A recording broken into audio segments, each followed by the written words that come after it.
we decided to schedule this week's show directly against Game 7, right?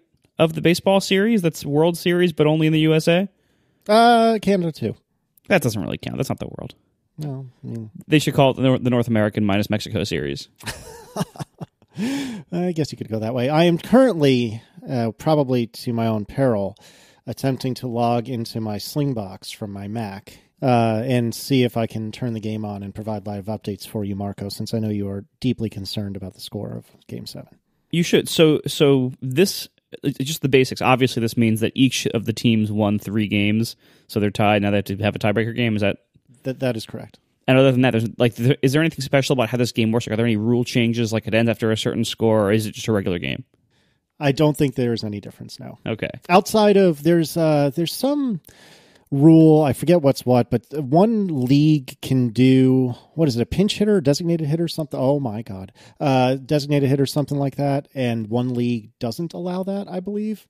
And I never understand the rules behind when that's permitted and when that isn't. Now, I heard people tell me that I should try to understand the infield fly rule. Is that the difference between the American League and the American League? A National League, and no, it is not. I don't believe, anyway. But yeah, so the idea is when whatever league allows for this thing is considered to be at home, this hitter thing, then they do the hitter thing. I think it's a pinch hitter. Is that right? Why am I explaining this? I don't know what the hell I'm talking about. So the 2 USA baseball leagues can't even agree on the rules? Is this like a Republican-Democrat kind of thing? Like, is one, like, what? It's different islands in the Galapagos. They evolved separately. We should probably cut all of that because that was painful to talk about, let alone listen to. Yeah, that's probably not going in. The Cleveland Indians and the Chicago Cubs are playing in the final game of the World Series as we speak. And as we are recording, it is top of the 4th. It's tied 1-1. And I don't really have a preference who wins. I guess the Cubs, since they haven't won in forever, but whatever. Are they really still... Oh my God. They're really still called the Indians, and they really still have that logo in 2016? That's correct. That is rough. Wow. So all right, I was gonna give live updates, but given that having Sling Player running on my Mac is causing my IMAX fans to go at full tilt, I'm just gonna go ahead and disconnect and turn that off. You know what would solve that problem? Oh, here we go. Here we go. Tell me, Marco, what would solve that problem? You know, Apple still barely does make one computer where the difference in fan audible noise levels between full load and idle is not distinguishable by the human ear most of the time in most rooms. Oh, the MacBook Adorable that doesn't have a fan? That one? All right, 2. That doesn't count. That doesn't count because that's always at full load. I'll use the computer that's more modern. I'll go get my iPad mini. Hold on. Oh, goodness. All right, before Marco and I kill each other, we should probably start with some follow-up. And there was an interesting thing posted over the last few days. As one would expect, the iFixit folks have gotten their hands on a MacBook Escape. And it's funny that I call it a MacBook Escape, which I believe I stole from Marco, because on that page, it says, and I'm quoting, "Read on for our teardown of the MacBook Pro late 2016, parenthesis, Escape Edition, parenthesis." My question to you two is this simultaneous invention, or did we get an uncredited citation there? Like, is this really our invention that they're just not citing us as the source? Well, first of all, it's not our invention, I'm pretty sure. It is the invention of whoever in the chat room suggested that. Just because we picked out of the chat room the name that we liked and then repeated it on the show does not mean that we invented that name. Sure it does. It's appropriate. No, fair and square. No. That's how this works, right? Whoever suggested it in the chat room actually coined the term. And we were merely adopting it for a discussion, and I'm assuming it's simultaneous. But I just wanted to clear that. But Marco was the one who pulled it out of the chat room, and I'm assuming Marco pulled it out of the chat room and didn't invent it himself, because on the show he was reading things out of the chat room. Yeah, it was before last week's show. The people in the chat were discussing various names, and they were calling it like Escape Book Pro and Effin' Book Pro and a few other variations. I'm not entirely sure who said, if anyone actually said MacBook Escape as the official name, but well, I've been corrected though on Twitter and other places. Apparently, the official name for this computer is MacBook Pro, in parentheses, 13-inch, late 2016, 2 Thunderbolt 3 ports, end parentheses. So from now on, I have to call it that. MacBook Pro, 13-inch, late 2016, 2 Thunderbolt 3 ports, not MacBook Escape, because the former is a way better name, apparently.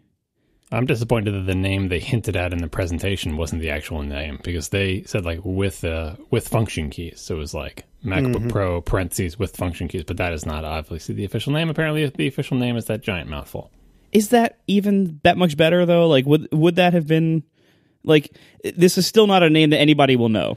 The good thing about the parentheses with function keys is you could apply it to like any Mac model that comes with a keyboard with function keys on it now. You could say like, Apple extended keyboard with function keys. Exactly. Well, and like the whole reason, like the reason we gave this cute name, and everyone said I should stop naming things because originally I was one of the people. I don't even know if I was the first, but I was a popularizer of the name MacBook One for the 1-port 12-inch MacBook when that came out, because that had a similar problem where they released this brand new computer that is radically different from everything else they make, and they just called it MacBook. And like there was already a computer named MacBook not even that long ago, and lots of people still have them. And so like it was a vague name, an ambiguous name, and everyone was going through all these contortions in like press articles to say like the new MacBook, the 12-inch Retina MacBook, the MacBook with one USB port or whatever. Like everyone was going through these contortions trying to unambiguously state which computer they were talking about, because Apple's names aren't good enough. Like they're not precise enough. And this is one of those cases too. And by the way, I do regret not calling it the MacBook 2, because in so many ways, that's like true. that's a real like. That. I had a few people tell me that. And that's just adding confusion though, because now it sounds like it's the sequel or something, and it is a Pro. Yeah. Well, it's an Air. I mean, really. Let's be honest. It's a MacBook Air with a Retina screen. It's which again, I wanted that, and I said it's going to be amazing, and they're going to sell a ton of them, and I stand by that. The early reviews say it is pretty good. It's not as good as I would like it to be in some ways, but overall pretty good. I think I think it's probably going to be very successful if anybody can justify the price hike for it. That's a big if, but if they can do it, that'll be fine. But this is another one of those computers where look at the contortions of how people are trying to unambiguously refer to this computer in their various reviews and press articles and blog posts and tweets, and there is no good short name for it that unambiguously says what it refers to. So I stand by my choice to call it the MacBook Escape, because it is short and fairly unique. I don't think anyone could ever think that meant any other computer, and they might not necessarily know it means this one, but I think enough geeks know, enough of our audience knows, enough of my audience on Twitter and stuff knows that I can say MacBook One and MacBook Escape, and the people who are listening, almost all of them will know what I mean by that, as opposed to saying 13-inch MacBook Pro, which now could mean 3 very different computers, all of which are still for sale. Just wait until next year when they add the TouchBar to the MacBook Escape, but it still has 2 ports instead of 4. Then what the hell are you going to call it? It's not the MacBook Escape anymore. MacBook Escape with TouchBar. That's MacBook 2. So I have an important question for you, Marco. Are you sticking with the MacBook One name, or are you going to adopt the CGP Grey MacBook Adorable name? If I'm going to call it a name beyond its correct name of MacBook or 12-inch MacBook, then I'm going to call it MacBook One. It's been around longer. It's probably I think it's more recognizable, and I think it's honestly I think it's a better name. Sorry, Gray, but it's less of a value judgment too. Yeah, exactly. But I mean, realistically speaking, like it has now been that computer came out about a year and a half ago, almost 2 years ago. It has now been long enough that I will fairly soon not need to call it the MacBook One anymore. That time might even be now, because you only need these like pet names when Apple's regular names are still ambiguous and confusing in people's minds. When the MacBook One first came out and they just called it MacBook, again, lots of people still had memories of the regular MacBook and what was called that not that long ago, and everyone wanted to talk about this new computer, and there was no good way to unambiguously do that. But now, if you say the MacBook now, that still honestly does kind of refer to the whole family to some degree, and people might be confused a little bit by that. But if you just say MacBook, or if you just say 12-inch MacBook, I think you're okay for the most part now. So I probably won't need to use the name MacBook One much anymore. I might use it anyway because I like it, but I don't think I really need to use it much anymore. Whereas referring to the MacBook Pro 13-inch late 2016 2 Thunderbolt 3 ports is still in need of a nice, short, unambiguous name. Yeah, that's terrible. Oy. All right, moving on. Mark King writes in to tell us that when John speaks of millions of millennials typing on a screen, that actually includes Marco and I, strictly speaking. And Mark has cited something on Wikipedia, which means it must be true. And millennials apparently start with those born in 1982. And I speak for Marco in saying both of us were born in 1982. So strictly speaking, we are old millennials. See, that's BS though. Like, yeah, I don't buy this at all, when I feel like, generations don't just flip on a dime on December 31st at New Year's. Like, no, it was after you two were born. That was it. They closed the door. Like, all right. Well, I was going to say this is like the upstate of of time or generations, right? It's always the people younger than you that are the millennials, and so I actually do agree with Marco that I don't feel like I qualify as this entitled, self-obsessed generation, says the guy on his podcast. But I don't think it's too far after we were born. I would probably have put it at like 1990-ish, but whatever. The baby boomers are self-obsessed. The millennials aren't self-obsessed. The millennials are coddled and overconfident and have never had to try for anything. Like, those are the stereotypes. And Gen X are disaffected and cynical and terrible. Yeah, I guess that's fair. Well, anyway, so yeah, apparently Marco and I are, strictly speaking, millennials, which is a interesting and perhaps sad realization for the two of us. Well, the problem is there has whatever name for the generations that are younger than millennials, like there's competition for what those names could be called. Please don't send us the 8 million names you've heard. We can look them up too. But anyway, one of them hasn't won yet. So once a name wins, it'll be more convenient when we want to make fun of the youngins to use that name. I use millennials because to me they are the youngins, but this person is right. You two are millennials as well. See, I feel like when generations are kind of like they're kind of like a bell curve shape. Like as the time goes on, like it defines a certain era, but as you get close to the edges of the boundaries of the eras, they become a lot less clearly defined. So if you refer, and honestly, I think referring to generations like this is stupid. But if you're going to refer to them, I feel like if you say millennial, you're referring to kind of like the hump, the peak of that wave. And so by calling us any of the generations when we are literally the boundary year between two 20-year-long generations, I feel like it doesn't really say anything. Like, are we really that different from the people who are literally 6 months older than us? Like, not really. So it's when you get towards the edges, it doesn't really mean much. But referring to these generations at all is kind of dumb and is only used for people to like yell about how weird the kids are these days. That's exactly how we're using it, though. Yeah, that is the point. All right. William Rainish wrote in and pointed out to us, I forget exactly the context, but I think maybe it was Marco was saying, I don't need a super fast GPU, or somebody was saying something along those lines. That's what it was. And William writes in to say, well, you may not think you need a super fast GPU because you're maybe not playing games or anything like that, but isn't the GPU used by, say, image editing apps to do some of the calculations required in order to mess with your pictures taken on your camera? That's all GPU based, is it not? Well, some of it is. And that's not to say that it doesn't matter, but much of it is still very much CPU bound. And the things that are generally where I spend most of my time waiting for the CPU are not the things that the GPU is really helping with. I have my iMac with the fancy GPU. I have my 15-inch MacBook Pro without the fancy GPU, and they do things at roughly the same speed, like in Lightroom with the same kind of files. Like, it's not like the iMac should be.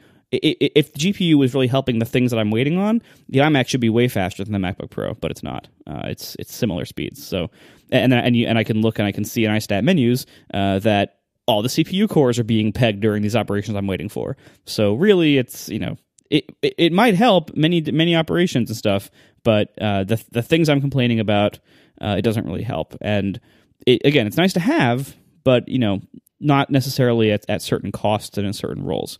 So my argument last week was that I wish they had the GPU, basically the no GPU option in the 15-inch still. There appear to be good reasons why they don't anymore, like related to Intel's integrated GPU being not as good anymore in those quad-core configs, whatever else. I don't know the details of that, but something like that. But Anyway, I regret that they don't have the option of no discrete GPU anymore, but oh well, what are you going to do? That's kind of my attitude about the MacBook Pro in general is, oh well, what are you going to do? Because there's so much about it that's a little bit weird or off or not quite for me. We'll get to it. We will.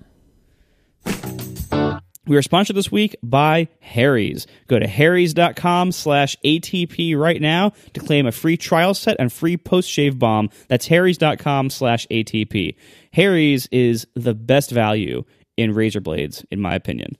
Now, big razor companies, they have this annoying habit of putting out new models every few years and raising their already high prices even higher. Unlike them, Harry's does not believe in upcharging, which is why they made their razors even better, and they're keeping prices exactly the same. Now, Harry's sells 5-blade razor cartridges, similar to what you might have seen from big brands. They now include a softer flex hinge for a more comfortable glide, a trimmer blade for hard-to-reach places, a lubricating strip, and a textured handle for more control when it's wet. And this is still the amazing value they've always been, just $2 per blade, compared to $4 or more that you'll pay for the big brands. And by owning the factory in Germany where they make the blades, Harry's can produce high-quality razors themselves and sell them online for half the price. And this comes with all the conveniences of online shopping. You don't have to go to a drugstore, get into the anti-shoplifting case, anything like that. And you can just order what you want, and it gets delivered to you. They have great customer service if you ever need it. It's wonderful. Check out Harry's. $2 per blade. And this is not a safety razor blade. I've used those. They're fine. But I'm a big fan of the 5-blade razor cartridge. That's simple as that. That's what I like. Harry's is the best value in that business, bar none. $2 per blade cartridge. So go to harrys.com/ATP to learn more. There's a special offer for fans of this show. You will get a bottle of Harry's post-shave balm added to your order for free by visiting harrys.com/ATP. Go there today and get your free trial set and your free post-shave balm. Once again, harrys.com/ATP. Thanks a lot to Harry's for sponsoring our show. All right, moving on. Few people have written in to say that there are forthcoming external GPU boxes for new MacBook Pros. So Bison Tech, I apologize if I'm pronouncing that wrong, has a Bison Box 3 external graphics card for Mac. Turn your Mac into a powerful workstation, up to 10x boost in games and professional apps. And so this looks like almost a mini tower-sized box. It looks quite large. I'm sure it's actually not. That you can sit adjacent to your MacBook Pro and connect via, presumably, Thunderbolt 3 and put any number of different GPUs in it. You can spend $2,700. Yeah, $2,700 on a box that has a graphics card in it. And that graphics card only apparently has Windows support. But nonetheless, you could spend basically half a MacBook Pro again getting an external graphics card. So, John, is this your solution to an excellent Mac-based gaming platform? There have been a bunch of external GPU options ever since the advent of Thunderbolt. And there are two main problems. One is probably not a problem anymore, but used to be back in the early days of Thunderbolt. And that is that although Thunderbolt basically gives you the ability to have sort of, PCI bus that extends outside your computer, the original Thunderbolt did not have as many lanes as top-end graphic cards took when you plugged them into like a gaming PC or something. And that only mattered if you were going to actually use all that bandwidth between the card and the CPU and everything, and you could argue that it wouldn't make a difference and you can't measure it or whatever, but back in the day, the bandwidth was insufficient. I'm assuming with Thunderbolt 3, that is either close enough not to matter anymore or has surpassed it and it's not a problem anymore. But the real problem with external GPU solutions, for me personally, why I'm not interested in them, is because I have no faith that Apple supports them in any way, shape, or form. Bingo. And it's not as if I need Apple to make the box. I just need Apple to say, oh yeah, this is a thing you can do with your Mac. I do not doubt that they can get this to work. And I do not doubt that Apple has built support for external CPUs into the operating system that's letting them do this. What I doubt is this going to be a supported configuration for me? Is some OS update going to get rid of it? Is it especially if you're going to spend, $800 for a really fancy GPU, is it a thing that's going to be useful for its purpose? I don't want to buy it and then 2 years later, I can't use it anymore because the drivers aren't supported or there's some bug or some new kernel change out. But like, I need Apple's blessing essentially for me to feel safe to pursue this, because otherwise, why don't I just make a gaming PC? Like, at least then I know that's unsupported by everybody, and it's just my own challenge to battle and get to work. We get driver updates from the video card company. So I'm personally very wary of solutions like this, because I say as I sit in front of my 8-year-old computer, because I like to use things for a long time, and I really do want Apple to bless them in some way. Blessing for Apple doesn't mean it's going to be supported forever, obviously, but at least I'll know that I'm not more on the fringes. For other people who have less aversion to risk or just interested in trying something cool, this definitely looks interesting, and I would probably do this if I was more of a hobbyist hardware tinkerer. But right now, I am not interested in external GPUs until Apple gives me the nod about them. Honestly, if I was more of a hobbyist hardware tinkerer, I'd just build a Hackintosh, or, as you said, just build a gaming PC. Like, that's because you do most of your gaming in Windows anyway, right? Well, yeah. So this is the other angle. This is like the thing that's cool about it is not, hey, I get to have a cool GPU. The cool thing is you get to have a laptop that works pretty well, that you can also sit down, plop it down on your desk, and suddenly becomes way more powerful. Like, so it's the whole hybrid. It's kind of like the old Thunderbolt display with the laptop. Like, you could just buy 2 separate machines, but it's kind of neat to have one machine with all your stuff on it that suddenly gets amazing new capabilities when you sit down at your desk and connect one little skinny wire. That is for me, the novel, interesting hardware hacker angle. Not just the fact that you can have a good GPU, because you're right, you would just get a gaming. If you just want a good GPU, get a gaming PC, and there you go. It's the novelty of having external powerful things enhancing the power of your laptops. And tons of PC laptops do this as well. This is not a unique thing to Apple or anything like that. It's just, Apple, as far as I'm aware, has never even acknowledged this is a thing, which is really weird considering they have to provide some support for it to work at all. Yeah, I mean, the story that we get from like people like ATP Tipster and other various sources, it really does sound like Apple really did do like all of the work necessary to make their own 5K display. And at some point, they were probably planning on it to be a product, and so they put in all this work to make Sierra support this kind of display over this kind of cable, make it support external GPUs over that kind of cable, and everything else. And then instead, now they basically give it all to LG, who was probably making the panel for it to begin with. LG ships it as their monitor, and Apple tells Nilay Patel it secondhand on Twitter that they're out of the display business. That's a future follow-up item, and we will discuss it. It's a weird story. There has to be something more to it than that, because that is a weird story. I will just say here, in case we don't get to it again, that I think the idea of handing this over to LG and telling people, oh, if you want what was basically the Apple 5K display, you have to now buy it from LG. That's not as good. That's not a very good solution, because then that means that we have to order it from LG. We have to get LG's warranty on it. We have to get LG's support if anything goes wrong, and all of and of course, LG's exterior casing, which is kind of hideous, and all of that is worse than if we would have just bought it from Apple. So it's not a great situation. Like one person on Twitter pointed out, I'm sorry, I forgot who it was. Like up till now, or up until when Apple stopped selling the Thunderbolt display a few months ago, if you bought a Mac and the Thunderbolt display and Apple Care for the Mac, the Apple Care also covered the display. So you had your monitor covered for 3 years, just like you had your computer, which 3 years warranty on Pro monitors is usually not what they go for. I think usually you're at 1 year for most things like that. So again, it's just like, and if anything ever went wrong with it, as John, you could bring it to an Apple store and you could have them deal with it, or you could ship it to Apple. And now, like when it's sold by somebody else, especially somebody like LG who has like pretty miserable service in most things, then you have to, call God knows who, ship it God knows where, pay God knows what, and wait God knows how long to get it back. And it's not nearly as nice as if Apple would have just sold this themselves. And so I do kind of I am a little scared for Apple's future dedication to desktops, if only because that seems like a really weird move if you care about things like the Mac Pro at all. Well, we don't know how long LG's warranty is. For all we know, they have a 10-year warranty. Fair enough. So now, but what I don't entirely get what makes this new display so unique, because when I was looking at getting potentially a monitor for work before I got that 4K that I'm using now. I was looking at the Dell 5K, and that works with like my existing MacBook Pro that's a few months old now on one cable. So why was it so special that this LG, like they made a big deal about it being over one cable? What am I missing here? It seems like this was something we could already do. All right, if we're foisting this up, we'll move it up and we'll talk about it now. Although Yes. you're breaking the flow of what I wanted to talk about in the order I wanted to talk about, which actually made sense, but that's fine. That's my job, John. That's fine. It's like top 4. What you just alluded to, the 5K display, is that Neil Patel tweeted, and then his tweet was quoted a bunch of places, that Apple confirmed to him that, they're out of the standalone display business.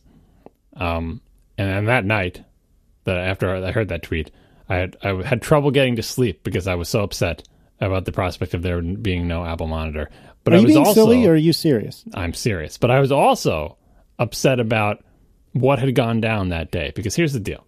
Like, everything Marco said about Apple monitors is true, and it's like the reason I buy them. And, I like how the case looks. I like how it's warranted as part of it. I like how everything matches. These are all silly reasons, but it's like, it's why I buy Macs. And part of the reason I buy Macs, I like how all the stuff looks together. And so I don't like the idea that there's not going to be an Apple monitor. But what really bugs me is that Apple would back channel, on background, semi off the record, whatever, confirm secretly conveyed by a tweet that they're not making monitors anymore, that they're out of the standalone display business. If Apple's going to be out of the standalone display business, they should say so as a company.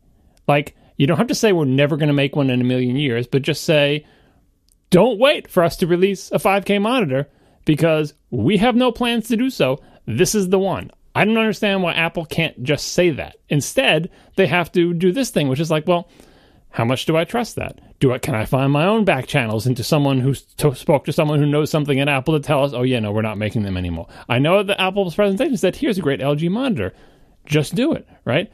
I feel like there should be, doesn't have to be in the keynote, but it should be on the record statements from Apple, like not just one of them or not just a little turd, but like it should be common knowledge, just like it's common knowledge that they're selling a new line of computers. Also say, and by the way, Apple, like when Apple left the printer business, they didn't like just stop making printers and just tell people to buy other printers, but then not also say, guess what? Apple's not making printers anymore. Like that wasn't a secret mystery. Everybody knew, that bothers me immensely. So anyway, mostly because the news is bad, and part of me still wants to cling to the idea that, like, maybe they'll change their mind next year, and that's why they're not saying anything, blah, blah, blah. As for specifically the LG thing, I really want someone to tear one of these apart, because we don't know what's inside there. Is there a GPU inside there that it's communicating with through these new features in Sierra, or is there not?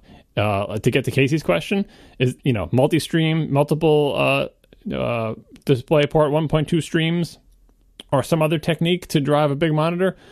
Is that what the Dell ones are using? Because I don't think Apple invented this multi-stream thing. Maybe it's just a standard that existed, and this is the first time Apple's supporting it in their notebooks. Or is it this weird external GPU thing? We don't know. As for random stuff the tipster who promised us a hub that has never been delivered said about how the tipster's now saying that Dell uses 2 cables and it's very buggy. Anyway, about this display with the GPU or whatever. Well, Apple didn't ship that. So like. And I can say we've gotten conflicting reports of what exactly Apple has ever planned to ship, or anything like that. Like this is all just random hearsay. All we have to go on is what Apple actually delivers as products, and what they say publicly. And right now they're not delivering a monitor, and they're sort of kind of publicly saying they're not making monitors anymore, which is hugely disappointing, because I think that almost as much as not updating the Mac Pro in 3 years is sort of a abandonment of one particular market segment, the segment that buys, the segment that buys the Mac Pro, basically. Like it's all part of the same thing. It's saying we're not going to make a standalone monitor, and if we ever make another Mac Pro, just count your lucky stars, and you're just going to have to find another monitor for it because we don't care about it. Like, and the Mini, the same thing. It's kind of like saying the desktop Mac experience is the iMac, and these other computers, if we decide to make them or not, that's fine. Like, I don't understand how Apple can be so dedicated to the Mac as it claims to be, unless their conception of the Mac does not include anything that doesn't come with a monitor, which is, that may be the case, but like for me as a fan of Macs that don't come with monitors for a variety of reasons, canceling the monitor for me made me feel worse than them not updating the Mac Pro for 3 years. Like, it made me, for the first time, really truly doubt whether they were ever going to make another Mac Pro. I don't care about the Mini. Like, canceling the monitor did that to me. So here I am saying there's not going to be any more displays, right? And many people point out, like, how can you believe the tipster? It's obviously all completely false information, whatever. Tipster, I don't care, whatever. It's a fun diversion. But finding out through Neely Patel, through a tweet from Apple back channels, that Apple itself is telling people we're out of the standalone display business, just crushed me. It crushed me to the point where I was immediately trying to consider, if they come out with another Mac Pro, I don't think I'm going to buy one. I should just get an iMac. I cannot live in a world where I'm going to wait until June of next year to get a new Mac Pro and then connect a ugly third-party 5-head monitor to it. I don't know if I can do it. And I was like, well, if you can't do it, then what are you even waiting for? Why don't you just buy an iMac? Why are you sitting in front of this ancient computer? It's slower than your phone now. It's just ridiculous. I don't know. This monitor thing has totally destroyed me. So you're saying in this hypothetical world where they release a new Mac Pro, let's just go completely out of left field. Let's say they bring back the cheese grater, but new insides, everything's modern and beautiful, and the fans are silent, and everything is perfect. And it's made for John Siracusa. But because there's no Apple external display, you would not buy that hypothetical computer. That's what you're saying? I'd have to think about it. Like, this is what I was up at night thinking about. It's like, can I do it? And I have to say, it's mostly also because I know that there's no prospect of any Mac Pro until a long time from now. Like, that it'll be even more waiting. If they came out with a Mac Pro tomorrow, like, I would be less upset. But I know there's no Mac Pro coming out tomorrow. There's no Mac Pro coming out next week. There's no Mac Pro coming out next month. It's going to be another long wait. And I don't, I've been waiting a really long time, right? I don't know if I can wait that long for the reward at the end of it to be whatever the hell the Mac Pro is now. And, oh, by the way, find some monitor you can use with it. Good luck. I don't like it.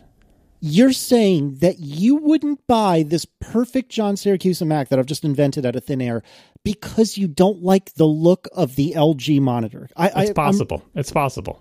That does not compute in my mind. Put it this way. I have never had a non-Apple monitor.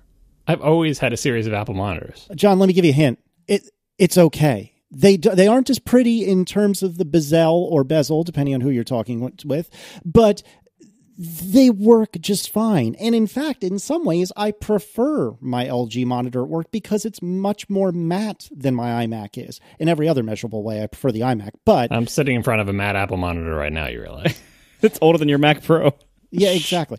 But I mean, to each their own. If this is the way you want to live your life, then power to you, man. I said I'm considering it. This is what the display cancellation did to me. In the end, I think I can probably stick it out, and I wouldn't buy the current iMac. If I was waiting for an iMac, probably I would wait until they revise it with at least a new GPU in it.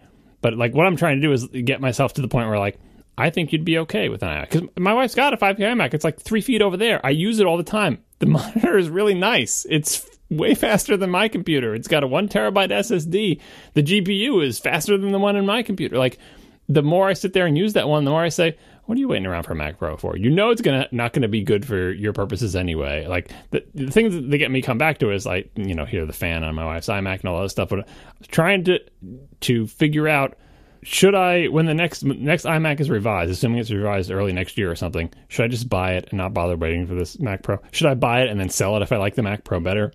I've just been waiting so long for this Mac Pro, and the cancellation of the monitor has been the strongest signal to me that Apple is not interested in selling me the computer that I want to buy anymore.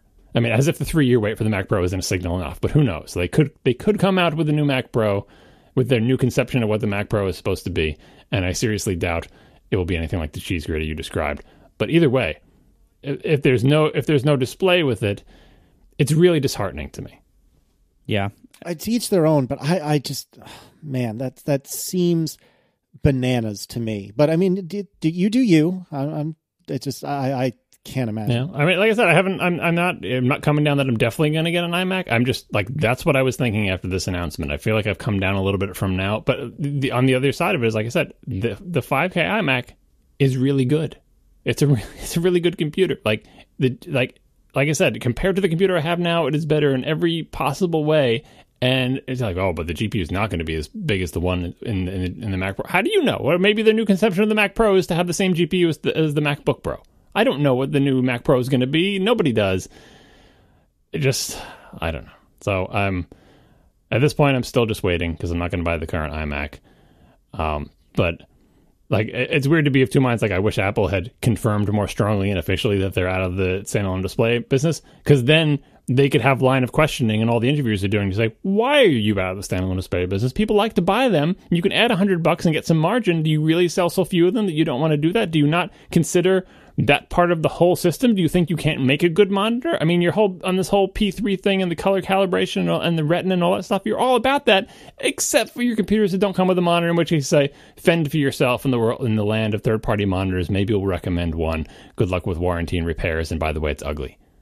I agree with you, John. Like the lack of the new monitor has also made me unreasonably upset, because I agree. I think it does signal more than anything so far that there probably won't be another Mac Pro.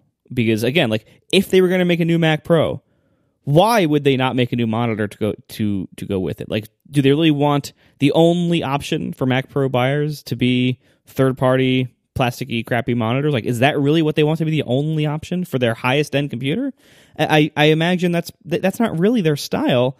You know, that's a very strong indicator that as much as I want the new Mac Pro to happen, and as much as, like, you know, ATP Tipster says that they're working on Skylake E in some capacity, like, I don't know what else that would be for except a Mac Pro, but they've worked on previous Mac Pro updates and not released them. They've apparently worked on a 5K monitor and not released it. So if they really don't want to make their own displays, I really have to look at their actions and not what I want to be true and not what rumors say are true or not what tipsters say are true. I have to look at just what they've done publicly and what they've not, more really what they've not done publicly. And I just have to come to the conclusion that it is very unlikely that we'll ever see a Mac Pro again. Because if that was not the case, we would see something about it. They would either have updated it all this time, or they would still be in the display business, because that's pretty related, or something else. Like, this could be wrong. I would love for it to be wrong. I want a Mac Pro. I don't want the best computer that can run the OS I use to only have 4 CPU cores, or to have loud fan noise when I actually drive all those cores, or to be limited in the other ways that I'm actually limited compared to Mac Pros. I want there to be a higher ceiling, and it will really crush me, like, morally, and my enthusiasm in this company and the Mac platform as a whole. Because you know what? The Mac platform is really good on pro hardware. It is designed for pro hardware. Mac OS scales really well to tons of CPUs, multiple GPUs, all sorts of cool, like, OpenCL stuff that never really took off, but it still has it all in there. And, like, the Mac platform is awesome. It is such a good professional workstation OS. And to have there no longer be professional workstation hardware that can even run it, that will make me very, very sad. But again, I have to look at what Apple's actually doing, and it sure looks like there's never going to be another Mac Pro. Now, that being said, I am going to keep hope up that there will be one. I'm going to keep hoping for it until next summer. And if we don't get one by next summer, when other Skylake E workstation platforms start shipping from like Dell and HP and stuff, if we don't get one then, I will consider it over. But I am going to hold up hope until then, even though my hopes right now are pretty low. And by the way, for the tipster, like the supposed 5K monitor with GPU, that's why I want to see the teardown of the LG one, because assuming he's not just entirely fabricating this, one explanation is what you were actually seeing is the internals of the LG display inside a Thunderbolt case inside Apple, because that's how Apple was working on their OS side of working on this thing. You know what I mean? It doesn't mean that it was ever a product that Apple was ever going to ship, you know? So anyway, we have to see what's inside this LG display before we know what the provenance of those rumors are. Like, I would find it also, like Marco would find it even more depressing if they actually developed this thing internally and then it never went anywhere. It would be much more explicable if that was just a development mule for the internals that actually went into the LG display, and it was there so Apple could do it software side of it, which again is perverse. It's like, if you're going to do this cooperation with LG and let them sell the monitor, why let them get the margin on the monitor? Like, they're already making the panels for all your stuff. Like, just why don't you take the margin? You can make a nice case for that monitor. Hike up the price $50, $100. You think we won't pay an extra $50, $100 over the price LG? Of course we will. Like, you're not going to sell a lot of them, but why, we'll get to this when we talk about the MacBook Pro later, but it smells like nickel and diming. It's like, well, we don't sell enough of these to care. Totally, I acknowledge they don't sell enough of these for it to be a blip. So we can save a little money by having LG do it, because we don't care about the money. It's meaningless to us. It might as well be $0, and it's a lot of hassle for qualifying it and supporting it and doing warranty repairs and shipping the boxes. Like, I totally see how this is a money loser for Apple when when you look at everything that's involved in it. But sometimes you have to do things like that to support the use case of your top end users, who again maybe are not profitable anymore, but I feel like they're an important part of keeping like, I don't go through the whole Halo car thing again, but that whole angle, the monitor is part of it, and selling your own monitors is part of that. Well, and Apple is still in lots of businesses that are also low margin or not very necessary for most of their customers anymore. Things like they still sell their Wi-Fi routers and their time capsules. Like, why? Why does Apple sell an outdated wireless router? Don't tell them, they'll hear you. Right? Like, they're going to cancel those products too. I'd rather they kill those than the monitors. Like, look, like Apple, all these people who try to justify what Apple's doing, they try to make excuses for Apple, which you don't need to do. You can almost always look at other parts of the Apple product line or very recent history, and you can get contradictions to that or counter arguments to that. Like, in the case of the monitor thing, like, yeah, Apple doesn't need to be in the monitor business. They don't need to be in any business. Like, they just need to be in the iPhone business. That's it. But, Apple can do just fine cutting out monitors, but then why are they not cutting out everything? Why are they not cutting out iPods? Apple still makes an entire line of iPods, and iPods are actually holding back progress in things like iTunes. Like, imagine if Apple could totally cut iTunes iPod support. That could free up iTunes. It could free up so much engineering resources and legacy support and old stuff, and it could accelerate a possible future in which iTunes has its functions broken up into different apps that are actually good. Like, they have tons of reasons to not sell iPods anymore, but they still sell them because of a handful of reasons that are good enough to keep them going. Not really sure what those are, but I'm sure people are buying them to some degree, right? Wi-Fi routers and stuff, like, I don't expect them to get frequent updates. I mean, they're already very outdated, and who knows, and they're not really a great deal anymore, but they still sell them for some reason. They still sell time capsules for some reason. I mean, talk about an ancient technology. The time capsule is an outdated wireless router with a giant spinning hard drive in it. They still sell that, but they decided that monitors aren't worth selling anymore. Like, that makes no sense to me unless they're killing off their entire desktop line except the iMac. And one more thing too. It isn't even just about desktops. Lots of people connect external monitors to their MacBook and MacBook Air and MacBook Pros. So, even if they kill the desktops, they should still have displays that are sold for laptop customers. Like the last one, the Thunderbolt and an LED display before that, they were designed for laptops. They had the little MagSafe charger and everything that would charge their laptops so up. So this LG one. Right. These are obviously designed. So, obviously this is still a business that exists, even if you kill the desktop. So, I don't know. It makes no sense. So, we're saying that because Apple got out of the display business, that is the canary in the coal mine for non-iMac desktops. And that could be... I don't think I agree, but that could be. Well, it's one of many. It's in the context of not only have they not even updated the Mac Pro in 3 years and the Mac Mini, and I think as long or roughly as long, but the last update to both of those products made them worse in certain key ways, and that they have not only have they not updated them, they haven't even mentioned them. Like, they weren't even on the, like, when Apple showed, like, the slide of the Mac family, they weren't even on the slide. Like, they're basic, like, they're still selling them totally unchanged for 3 years. Not a single update to, like, GPUs or anything like that. Like, nothing has changed. So, that is, in the context of that, where you have this very high-end machine that they do a major redesign of that's kind of more restrictive and more expensive. They talk about innovation a lot, and then they never talk about it again. That's not good.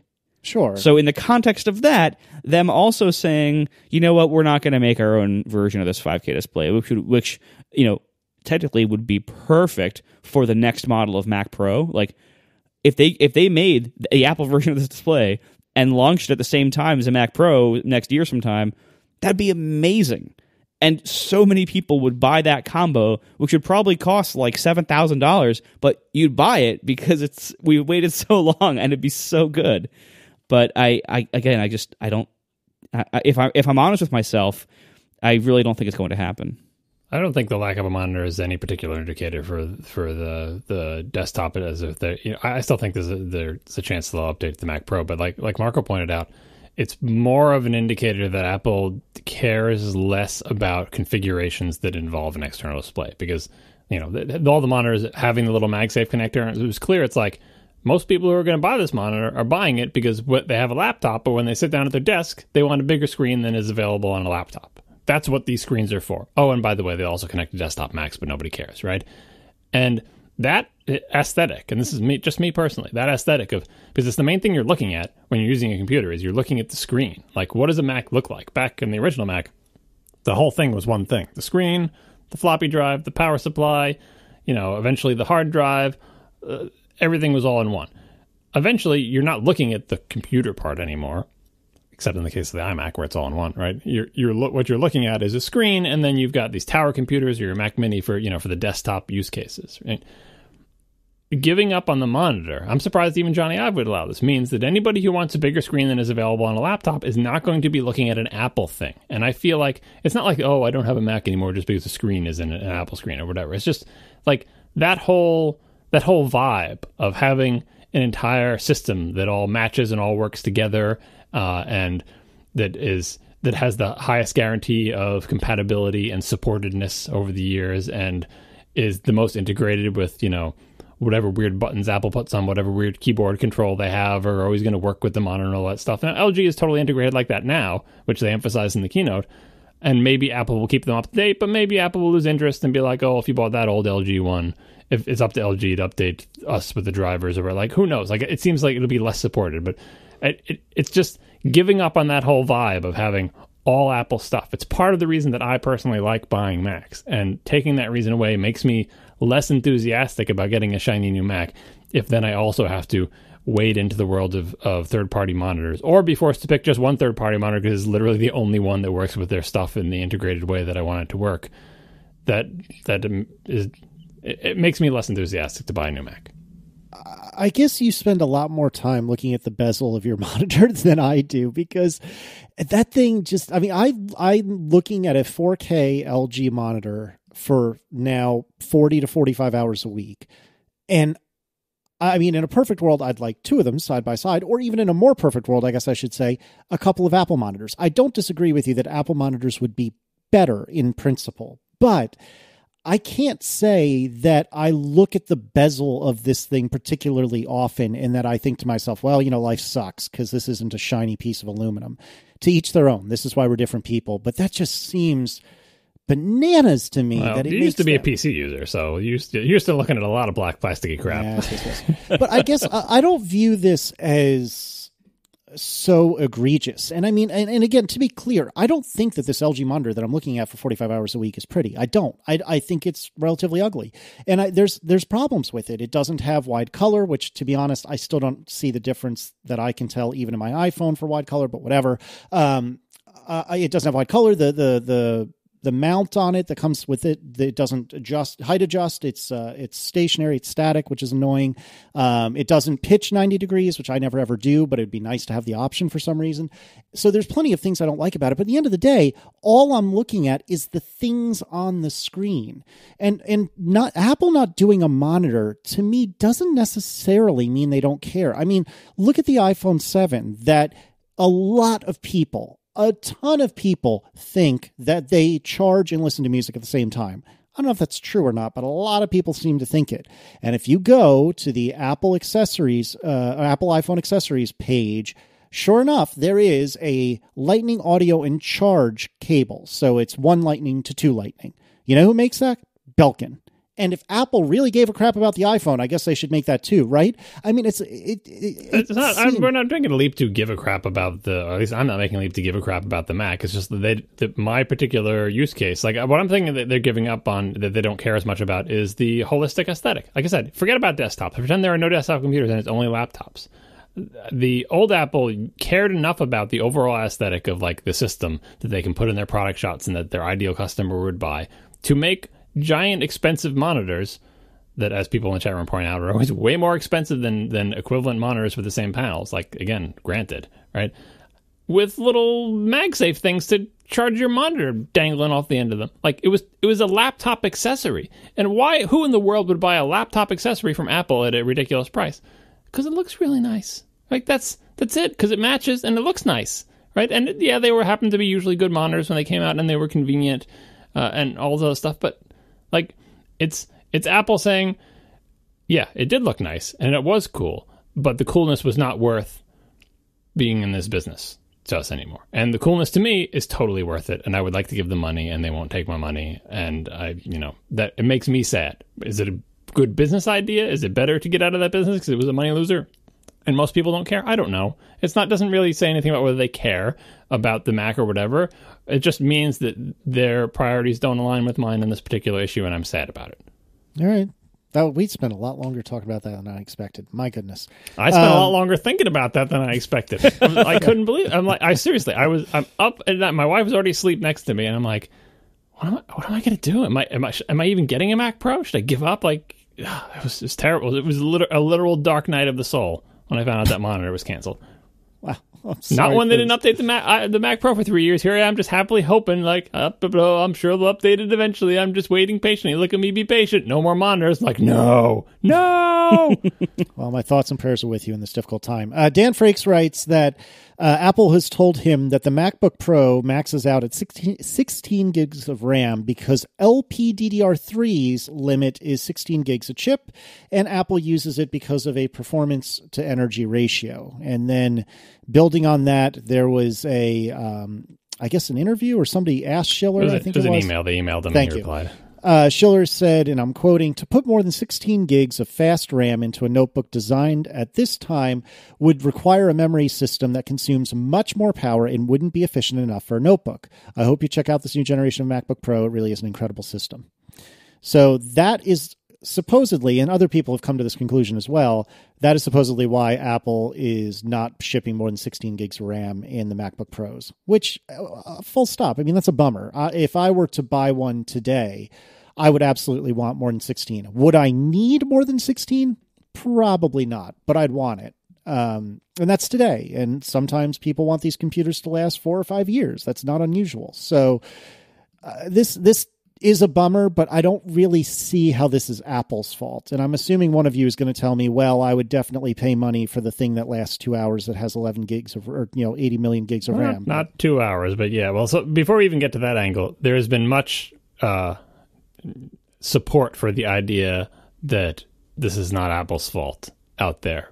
This is the basics of just like, look, the specific CPU they're using with the good GPU, whatever, the Iris Pro graphics or whatever, doesn't have a chipset that supports more memory capacity and blah, blah, blah, blah. Like, this is a thing. One other thing that people have brought up, surprisingly, showing the links people will go to make excuses for Apple, is that there is FAA has a restriction of like 100 watt hours for batteries. I saw that. Right? And that Apple can't make a battery bigger than that. Which I don't even know if that's true, first of all. But second of all, let's just assume it is true. And then they follow that up by saying, and that's why the new MacBook Pros have a 76 watt hour battery. It's like, well, wait a second. What they're saying is, yeah, they could add that extra 20-something watt hours, but that wouldn't be enough to power the memory subsystem required to support 32 gigs of RAM. I think the actual issue, as with a lot of this Intel stuff, is not that you can't have a laptop that is also pretty small and light that supports 32 gigs of RAM, because I'm pretty sure Dell sells one that's not that much bigger than it is thicker, granted, but it's not that much thicker, and it supports 32 gigs of RAM, and it uses the 6th generation Intel chip. It's not KB Lake or whatever. I'm pretty sure it's the Skylake ones, but I'm also pretty sure it's not the particular Skylake chips that Apple always uses with the big honkin' embedded GPU with the EDRAM and all that other crap. So I still put this mostly on Apple because they insist on using only a particular strain, the best strain, to be fair. They always want the best of the best, the ones with the best embedded GPU, because a lot of the stuff in macOS uses the GPU for things, right? So they want the best of the best. And if the best of the best isn't available, they won't ship the other kind. And what I was thinking about is the way to potentially solve this with the smallest number of sacrifices in the short term until another chip comes out that does what it is, ship the Intel CPU with either the crappy one, the one that doesn't have the fancy embedded GPU in it, because you're putting a discrete GPU in everything anyway, and do it the old-fashioned way where you just always use the discrete GPU. And yes, that would slaughter battery life, and now you can support 30 gigs of RAM, which is slaughter battery life even more. And yes, then you'd have to make the thing 3 millimeters thicker, and then you'd probably have to make it a separate model. And then why are we having a separate model that's just this weird transitional thing like the fat MacBook Pro for people who need all this crap? And that just gets us right back to the original argument, which is that's not what Apple wants to do or whatever. So in the end, I don't think this is that big a deal, because I think actually in this case, given the constraints put on them by Intel, they probably made the right choice, because what they're designing, this MacBook Pro case, I assume, the 15-inch MacBook Pro case, will be with us for a pretty long time. I don't expect them to shave another 2 millimeters off of next year. I expect this case to be, the guts to be swapped out of it and new guts to be put into it, right? And if it just so happens that Intel doesn't give them anything that can fit in this case with this much battery with reasonable battery life, it is a better choice to limit it to 16, to keep the battery life at what it is. Like, it's a better choice economically speaking, and for uniformity. It would be a better choice for customers who are very demanding to make that other model just for them. But boy, that's asking a lot of a company that is trying to narrow things down and that hasn't updated the Mac Pro in 3 years to make a special one-off model just for this generation of Intel CPU, because it can't support 32 gigs of RAM, that is thicker and has more battery and uses a different arrangement of CPU and GPU, and also still gets worse battery life. That's just not a thing that Apple is interested in doing. So if they're not interested in doing that, like 16 gigs of RAM isn't embarrassing. For the people who don't buy it because it can't support 32, I feel for them in the same way I feel for people who want Mac Pros and who want external monitors. But it is in keeping with what Apple has been doing to its product line, and I think they're hitting the fat part of the curve there. Most people don't need more than that. It is better to have a lighter, thinner thing and have lower power requirements. So this is exactly in the same vein as everything else we talked about. Apple not making hardware for this very narrow set of people who are very demanding. And in this case, it is partially explicable by the availability of the kinds of CPUs they can put in it. But it still makes all of us sad. That's what we're talking about in this show. We're not talking about how Apple is doomed and how this is a bad computer and people shouldn't buy it. We're totally talking about how a bunch of nerds who want the best of the best are sad about the choices Apple is making. Yeah, because like here's why, like, some people have expressed, bewilderment. Why are so many people so upset about the new MacBook Pros? And the thing is, like, Apple makes one type of laptop now, really. They make the ultra thin and light, the ultra portable.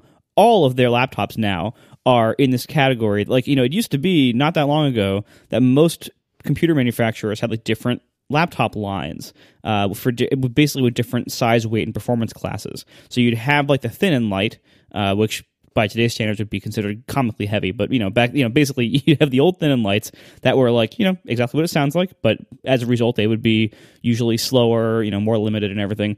And then you kind of have like the mainstream line kind of in the middle, and then you have the desktop replacement, which is like the big heavy ones that have like the very highest end CPUs, GPUs, and stuff that you could fit in any reasonably sized laptop.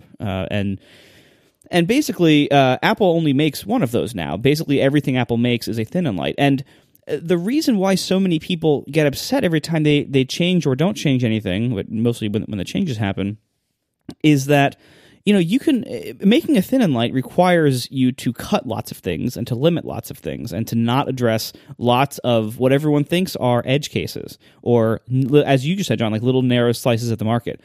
The problem is, this is kind of like the 80-20 myth. The main problem here is, like, you look at the list of things that got worse between the last MacBook Pro and this one. Obviously, things got better, weight, performance, batteries. Certain things got better, right? But certain things were either cut or got worse. Certain ports are no longer there. The SD card reader is no longer there. The RAM ceiling did not get raised to what people want and everything. Any individual one of these excuses, or any individual one of these problems, can be justified or excused in some way. Usually, that goes with either like, well, we couldn't fit more in this super thin, light, low power computer, which is kind of a self-imposed problem because they don't make one that isn't super thin and light and low power. Or you can justify these things by saying, well, we cut the SD card reader, whatever it is, or we cut the HDMI port because only some little percentage of the user base used it. The problem is that the little percentage of the user base that used the HDMI port does not completely overlap with little percentage of the user base that used the SD card slot, and so on and so on. So if you look at the sum of all of the little limitations and things that have been added to this, and additionally, by the way, the price hikes don't help, so then you have like the not small percentage of the user base who is very unhappy or actually has to make a different decision now because of the price hike. So basically, you add all these percentages up, and while it may seem that any one of the downsides might only affect a small percentage of the user base, a large percentage of the user base is affected by one of them. Like, just you can't name the simple stats. Like, you can't say like everyone is affected by the removal of the HDMI port, but lots of people are affected by one of the removals on this computer. It's just different for everybody. And a Pro line, like historically, the highest end laptops would have the fewest limits because they could. They had larger cases because they usually had larger screens, so they were bigger. They were higher priced. They sold in smaller quantities to more demanding markets, and so there was room both physically and in profit margin and everything else. There was room for more ports, higher end things, higher wattage things, and everything. And so to have even the Pro machine be this limited in so many ways, and to have so many of the potential or actual buyers of this machine being disappointed by one thing that got worse about it compared to the previous ones, that is why so many people are mad, because you don't usually do that in high-end Pro machines. Usually things don't get extremely more restrictive at the high end. Usually the high end is where you go because what everyone considers like designing for the future and being forward-looking and everything, that's all done at the low end. Like when the MacBook One came out, we all said, well, that's a really very compromised machine in a lot of ways, but we can just say, well, you know what? It's not for you, so you don't have to buy it. And that worked for a year and a half until now. The compromises for the MacBook One have now mostly been spread to the entire line of MacBooks. So now you can't just say that's not for you anymore. Now it's like, well, if you still want to use Mac OS, whenever your current laptop dies, you need another one, you're going to have these restrictions on you. That's it. Like, it's the combination of like all those stats adding up to be like, almost everyone's affected by one of these things, compared to also now the new lack of choice that we really have about a lot of these factors. Like, if Apple were to make and one of the ways they could address this, they still sell the old one. Now, they did this also when they introduced the Retina MacBook Pro in 2012. The very first 15-inch Retina MacBook Pro in 2012.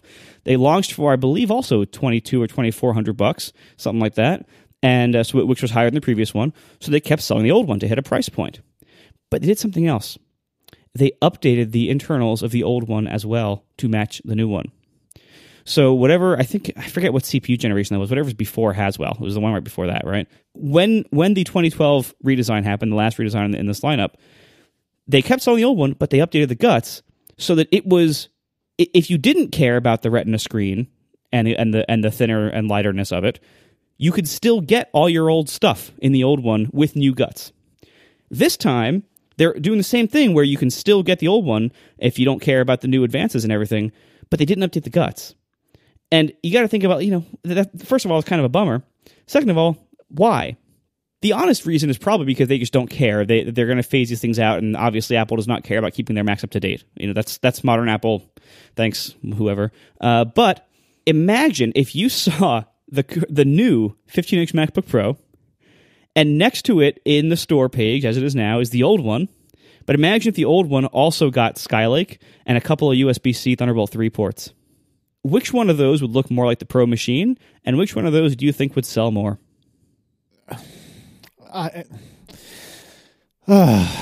Okay.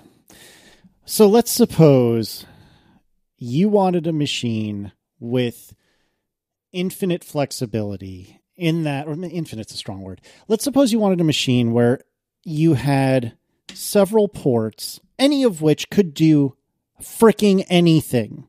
It could drive a display. It could accept power. It could drive old USB. It could drive new USB. It can do anything. You could plug in a little docking port or not. You could plug in an SD card reader or not, or a compact flash card reader. Like, I just don't see this the same way that you guys seem to. And the reality of the situation is there's no right or wrong. I'm right and I'm wrong. Marco is right, Andy's wrong. John is right, Andy's wrong. Well, except John is never wrong.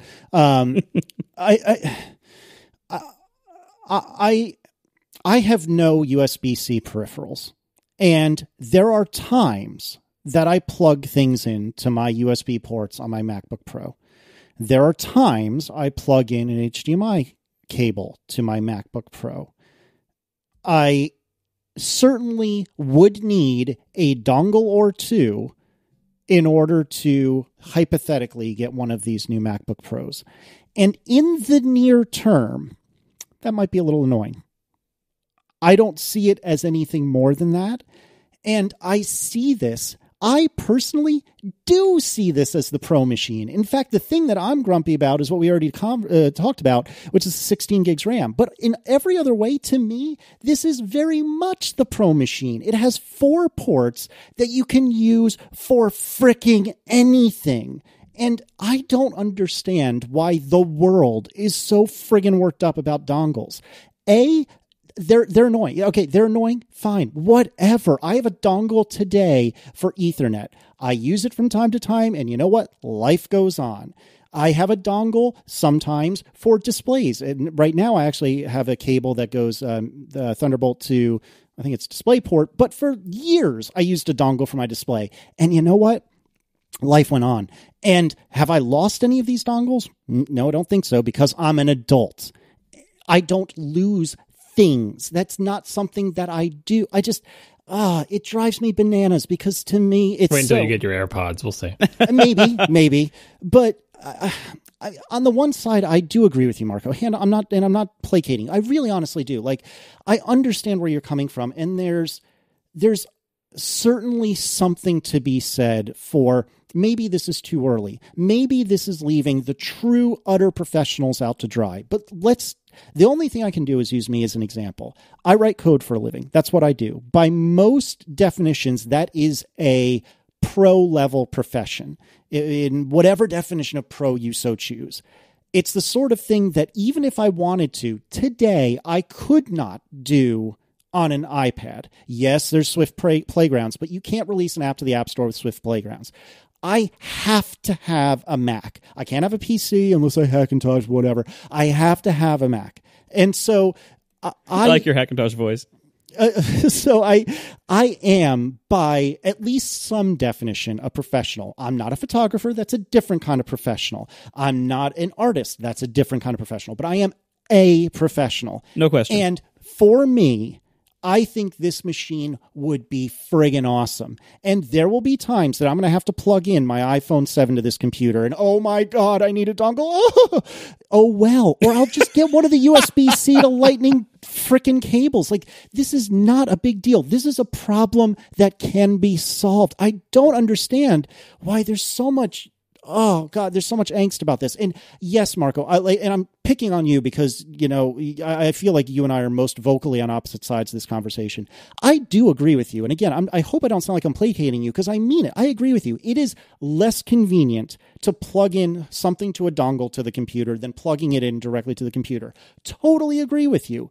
But at the same time, the only way to get the world forward, the only way to march forward and to get people using USB-C is to friggin' force them to. Because gosh knows, even as a super nerd who wants to live on the cutting edge, if I have the choice between using old-ass USB or modern USB, I'm going to choose the old one because that's what all my stuff already is. I'm never going to bother buying a USB-C to Lightning cable. What does that do for me? Not a damn thing other than cost me $20, whatever it is. So at some point, you have to rip the Band-Aid off. Now, maybe it's too soon. Maybe this is not the right time. I don't have a good answer for that. That very well could be true. But at some point, Apple has to say this new future where any port can be anything to anyone is worth fighting for. And I personally am okay with that. I think I might be standing alone on this one, and that's okay. And it's kind of funny because I'm actually not in the market for a laptop, and I probably won't be for another couple of years at the earliest, but I'm looking forward to getting one of these. I would like a lighter laptop. Do I need one? No, I don't. But I'd like it. I'd like a laptop where I can plug in the power port. Damn it, RIP MagSafe. But be that as it may, I can plug in power to either side as I see fit. Why not? Whee! I can do whatever I want.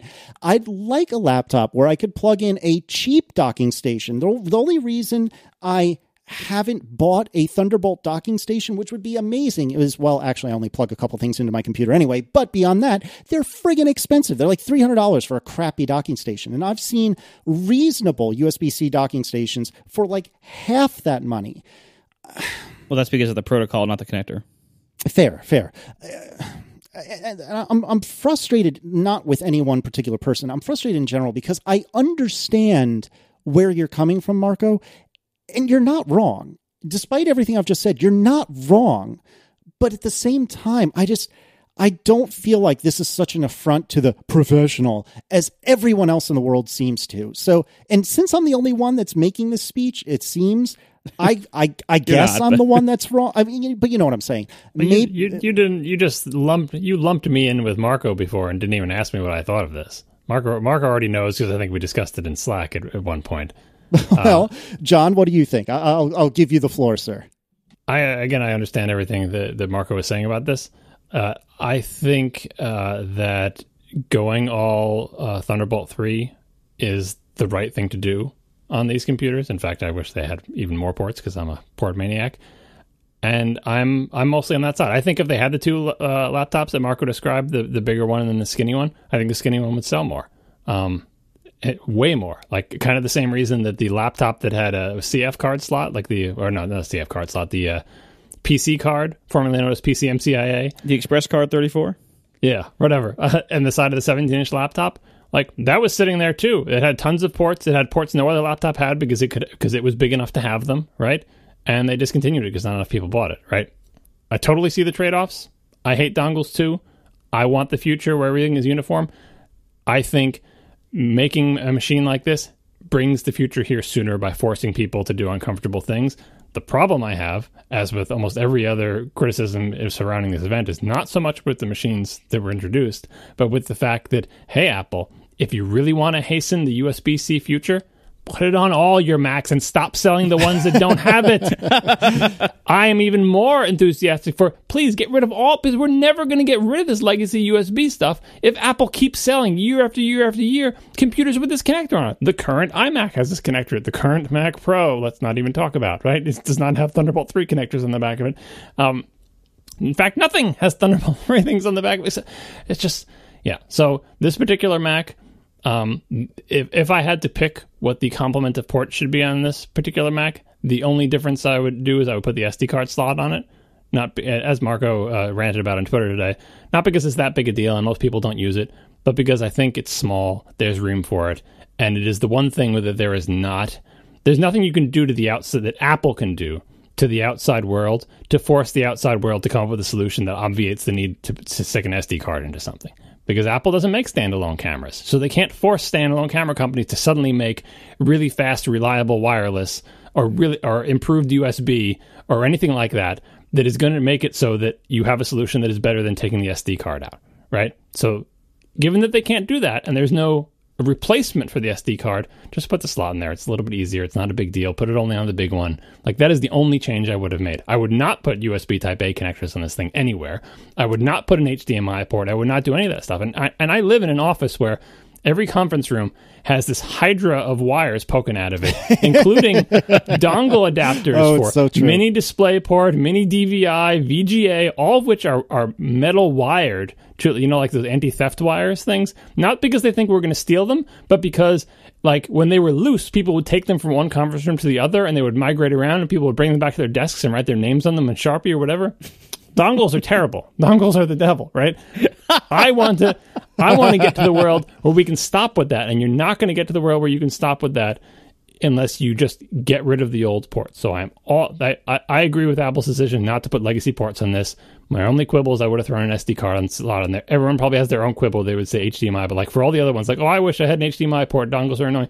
Eventually, someday, maybe, possibly, I don't know. Maybe I'm foolish to think this. Eventually, all of the high-end peripherals should have a little tiny connector on them. Like, I mean, we've been fighting against VGA for how many decades now? And it's still out there. But I feel like now if you buy like a projector for business, maybe they all still come with VGA. But I feel like now the tide is turning a little bit to say, all right, let's not have a VGA connector. Let's let the default connector be at least DVI or something, or maybe DisplayPort, or maybe mini DisplayPort. Like, I want to herd us towards better standards.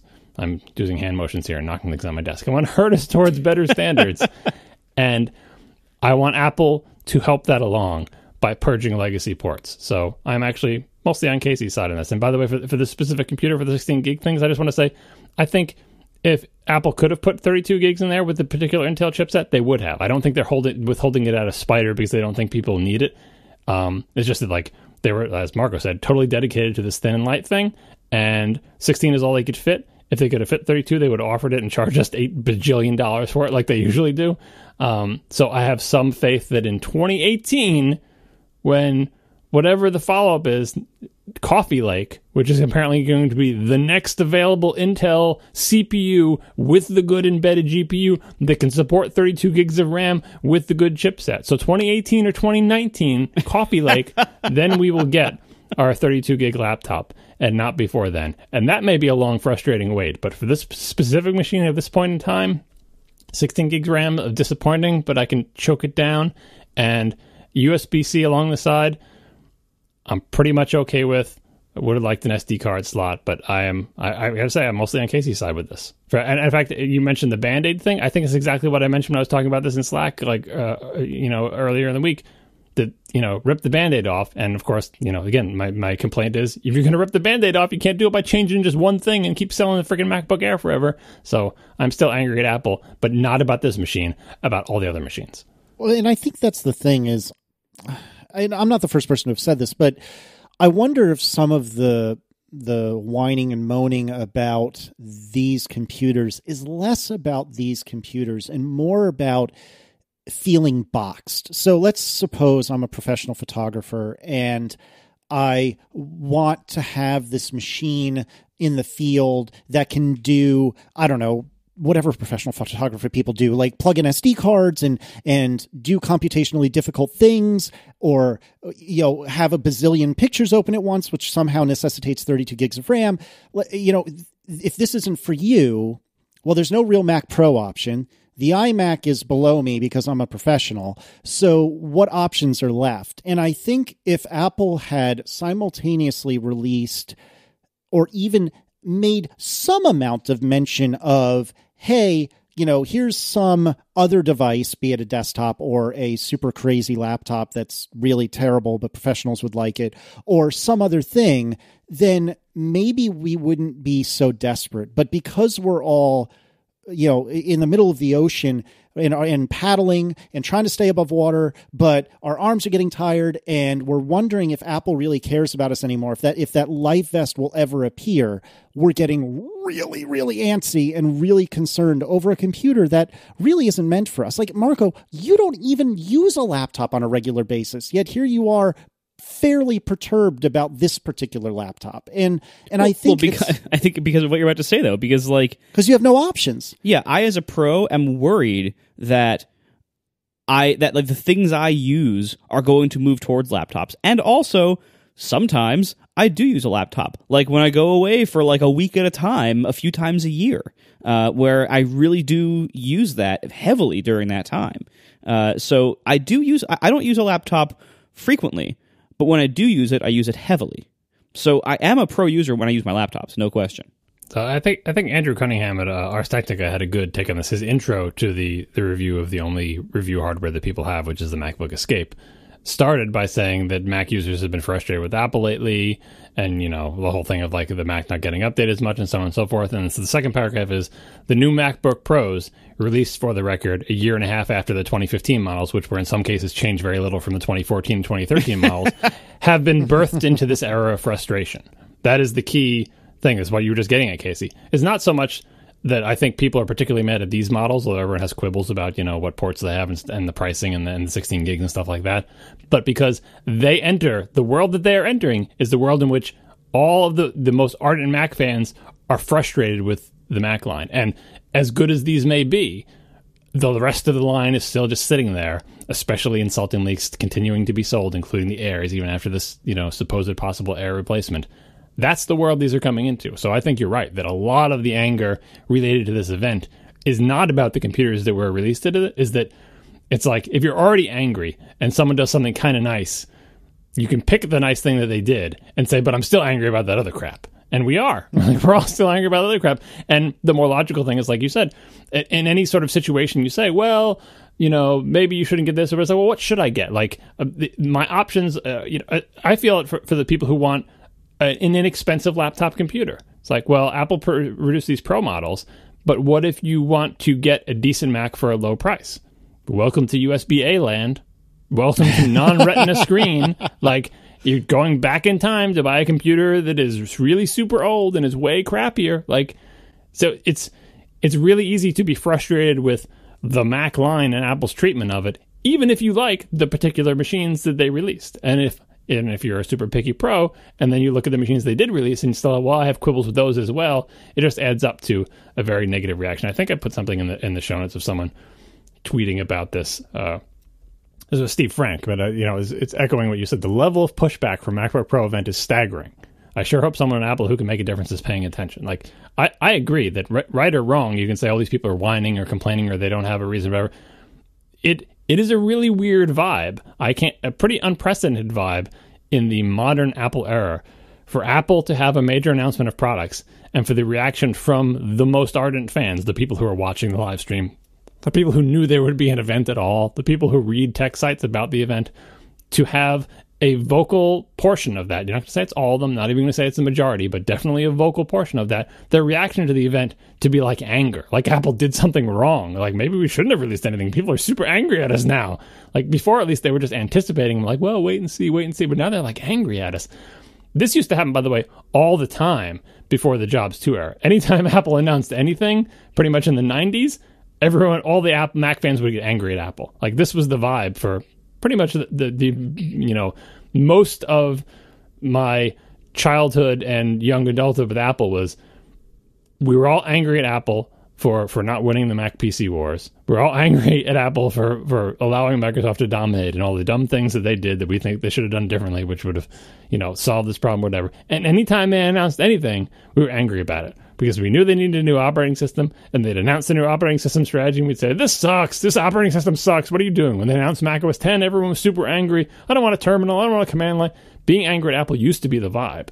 But then after Jobs turned it around, every time there was an Apple event, we would wait like it's Christmas morning and be like, oh, goody Apple things. And we'd talk about them and pick them or whatever, but we were all excited by it. And now this is like the first turn back towards the dark side of Apple announces a bunch of stuff and we're all just angry about the Mac stuff. I mean, the iPhone stuff is a little bit backlash. I think the iPhone stuff people are kind of angry about that. That's more like when you're really super successful, people want to tear you down, right? But the Mac stuff is like neglect and frustration, and then you release a bunch of products that, you know, that leave a bunch of don't address a whole bunch of the frustration, and the part of the frustration they do address it in a way that is not satisfactory to your most cranky users. And so that I think explains this whole big vibe.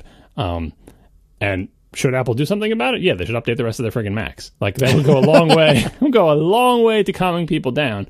But if I was Apple, I would mostly stay the course on the USB things. If I had to design the next version of this, and by the way, there are already rumors like, hey, guess what? Super secret, totally made up rumor. Next year, Apple's going to have MacBook Pros that are cheaper and with faster CPUs and 32 gigs of RAM. Whatever. And, you know, again, as Andrew Cunningham pointed out to the person who pointed it, like, what are they going to put in it that's going to let them do 32 gigs of RAM? They have to wait for Coffee Lake, or they have to do something radically different. Anyway, the next revision of this thing, if they put an SD card slot on it, just that one change, even for the people who don't use SD card slots ever, I think they'd be like, all right, now Apple, I see that you have seen my concern. You have not actually addressed it because I want an HDMI port, but at least now I see that you are taking our feedback into consideration and are correcting your course by making the iPhone 6s less bendy and slightly more grippy, by making the iPhone 7 grippier still and waterproof, you know, by what else have they done in the Mac line? Or I keep thinking of the iPhone line because it's generally do it. By not making it glass front and back after the 4 series, because that broke a lot.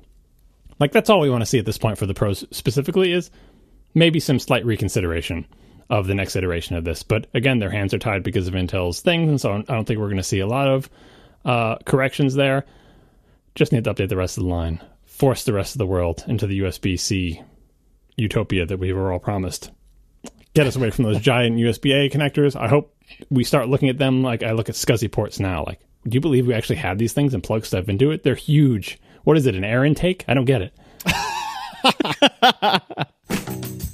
We are sponsored this week by Casper, an obsessively engineered mattress at a shockingly fair price. Go to casper.com/ATP and use code ATP for $50 towards your mattress. Casper created one perfect mattress sold directly to consumers, eliminating commission-driven and inflated prices. The award-winning Casper mattress was developed in-house, has a sleek design, and is delivered in a remarkably small box. You can get it up narrow stairs if you have to. And now, in addition to the mattress, Casper also offers an adaptive pillow and soft, breathable sheets.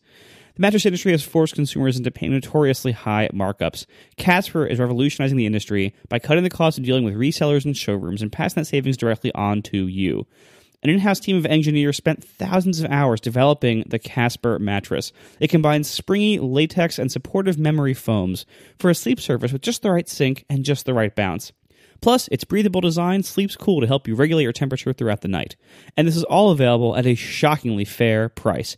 Premium mattresses often cost well over $1,500, but Casper mattresses cost just $500 for a twin, $750 for a full, $850 for queen, $950 for king. And these are made in America. Casper also made buying mattresses online easy and completely risk-free, with free delivery and free returns within a 100-night home trial. If you don't love it, no questions asked. They will pick it up at your house and give you a full refund within 100 nights. Casper understands the importance of truly sleeping on a mattress before you commit, because you're going to be spending a third of your life on it. We've heard from friends and listeners who've all had great things to say about Casper, and Time Magazine named it one of the best inventions of 2015. Get yours today and try it for 100 nights in your own home with free delivery and free returns with home pickup, completely risk-free. Go to casper.com/ATP. Use code ATP for $50 towards your mattress. Terms and conditions do apply. Thank you very much to Casper for sponsoring our show. Why don't we have a TouchBar external keyboard? Yes, we briefly talked about this last episode. Not so briefly, perhaps. Well, either way, I want one, something fierce, but we don't have one yet. Is it coming, John? I had one additional thought about that I wanted to throw in here. And wait, you're still in follow-up? Yeah.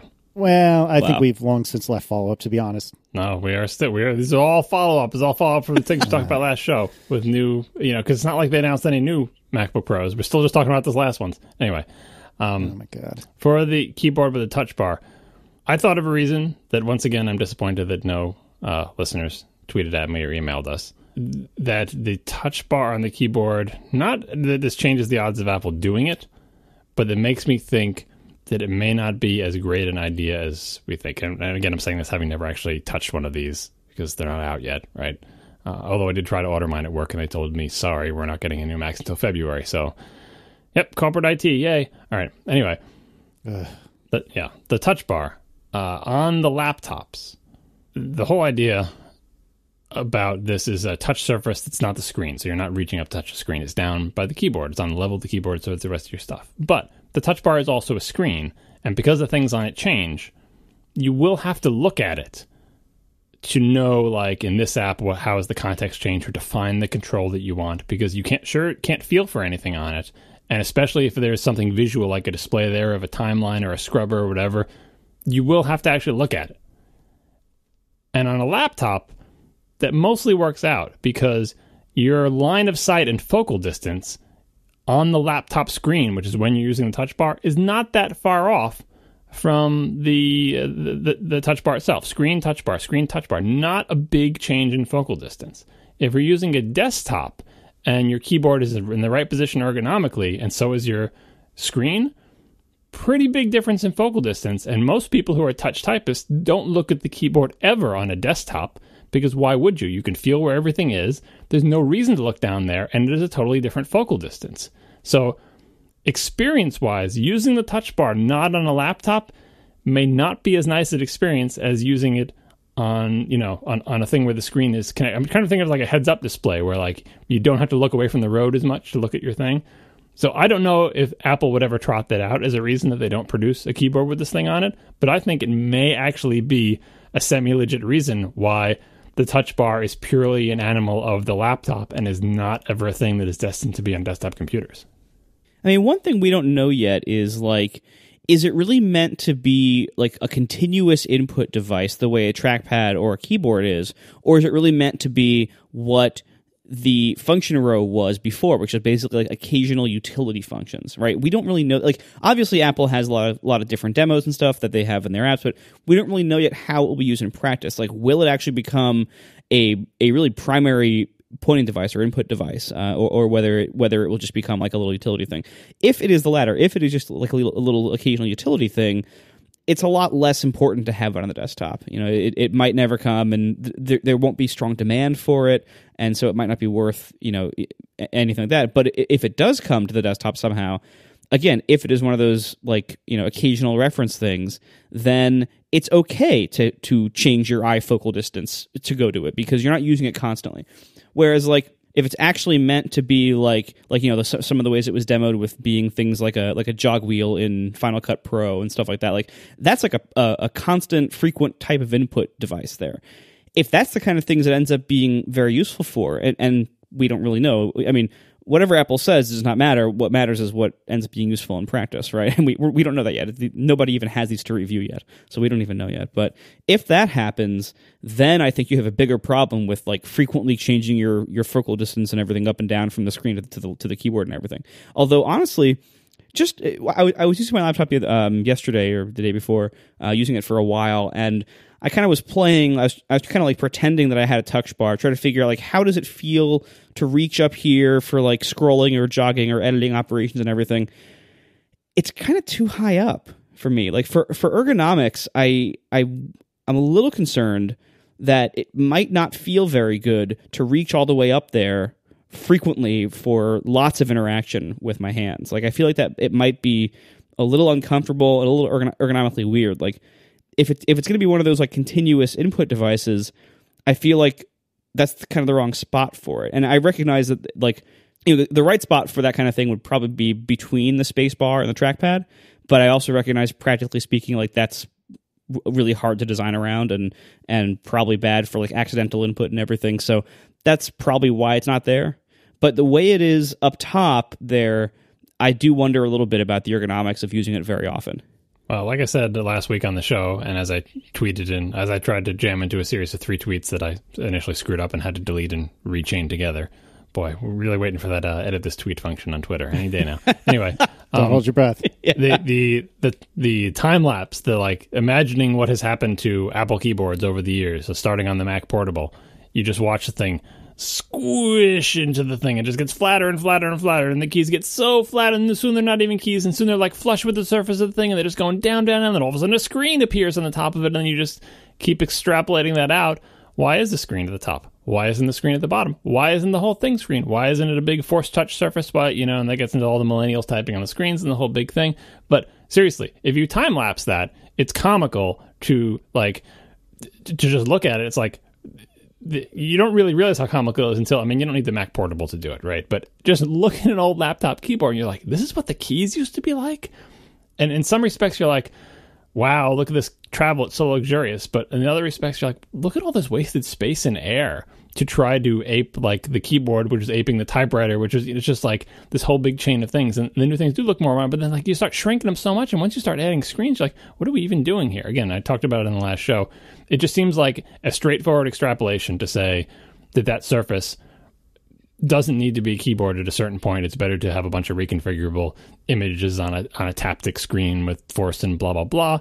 And that's where everyone says, well, you can't extrapolate. That's ridiculous. It's like a slippery slope thing. You have to leave the keys there. I'm like, but at a certain point, do you? How unkey-like do they have to make the keys before you don't notice any difference? Like, oh, they have to move. It's really important for touch typing and this and that and the other thing. Like, we'll all die, and the kids that replace us might not have these same ties to typing because they never learned to type or anything. Like, it may take a long time to happen, but that seems to be where it's going. And the reason that would work, and gets into what Marco was saying about what part is the most comfortable to use, the reason that would work on a laptop form factor specifically, where you have to have the screen and the keyboard connected together because they fold and it's all part of the whole portability thing, is because the focal distance is not that different. Because looking down at the keyboard, any part of the keyboard on a laptop, is not that far from looking down at the screen because they're attached to each other. And so if you did have some kind of UI on the flat part, it is still more comfortable. It still gets back to what everyone, at Apple has always said, and what we all believe, you don't want to touch the big vertical screen.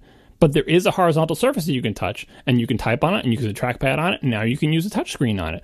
It's not making a touchscreen Mac, quote unquote, and it's not like, people keep thinking, you're just saying it's going to turn into a big iPad, which maybe it will, and again, we will talk about the Microsoft Surface Studio eventually, I promise. I won't let it go off the list. But having a horizontal surface that you use your fingers on, that is ergonomically viable. We do it all the time. We call it a keyboard and a trackpad, and now a touch bar. It is not ridiculous to think that the parts of that horizontal surface that we touch that are now fixed in hardware could one day be reconfigurable in the same way as the touch bar. If the touch bar is in any way successful as an experiment, as a feature that we put out into the world and people try and they can see how it works, if it is in any way successful, even if people say, just like Marco, it's fine, but I don't like reaching up there, that doesn't mean the concept is bad. That just means they didn't do it enough, right? So I think that time lapse and that extrapolation clearly leads in one direction only, and that direction is not a move from Apple's insistence on that people that don't want to touch vertical screens. Again, buy a touchscreen Windows laptop and be poking at the screen. Some people like it, and some people have reported, like, if you get one of those, you instinctively start touching laptop screens, which, by the way, is terrible. You should never touch your laptop screen. That's a separate issue. That's a personal issue. Agreed. Right. Apple's thing is horizontal surface with touch. So I think this is a place where we could go, where I would be excited to see them go, because at least then you start to reap the advantages that come along with having horrible keyboards, right? Like right now we're going to keep making your keyboard smaller and smaller and flatter and less like a keyboard that you like, but you're not going to get over that, the big win that you get by saying, guess what? It's all screen and you can do amazing things for it. Because imagine the interface that you could do, Marco, with like your podcast editing suite, where you weren't limited to just a reconfigurable touch bar and weren't limited to a totally screenless trackpad, but could actually draw controls down there for editing on a laptop. That could be amazing, right? That could be pretty amazing, but you definitely wouldn't like typing on that keyboard, so you may just have to wait until you die and Adam grows up and he can make that podcast app.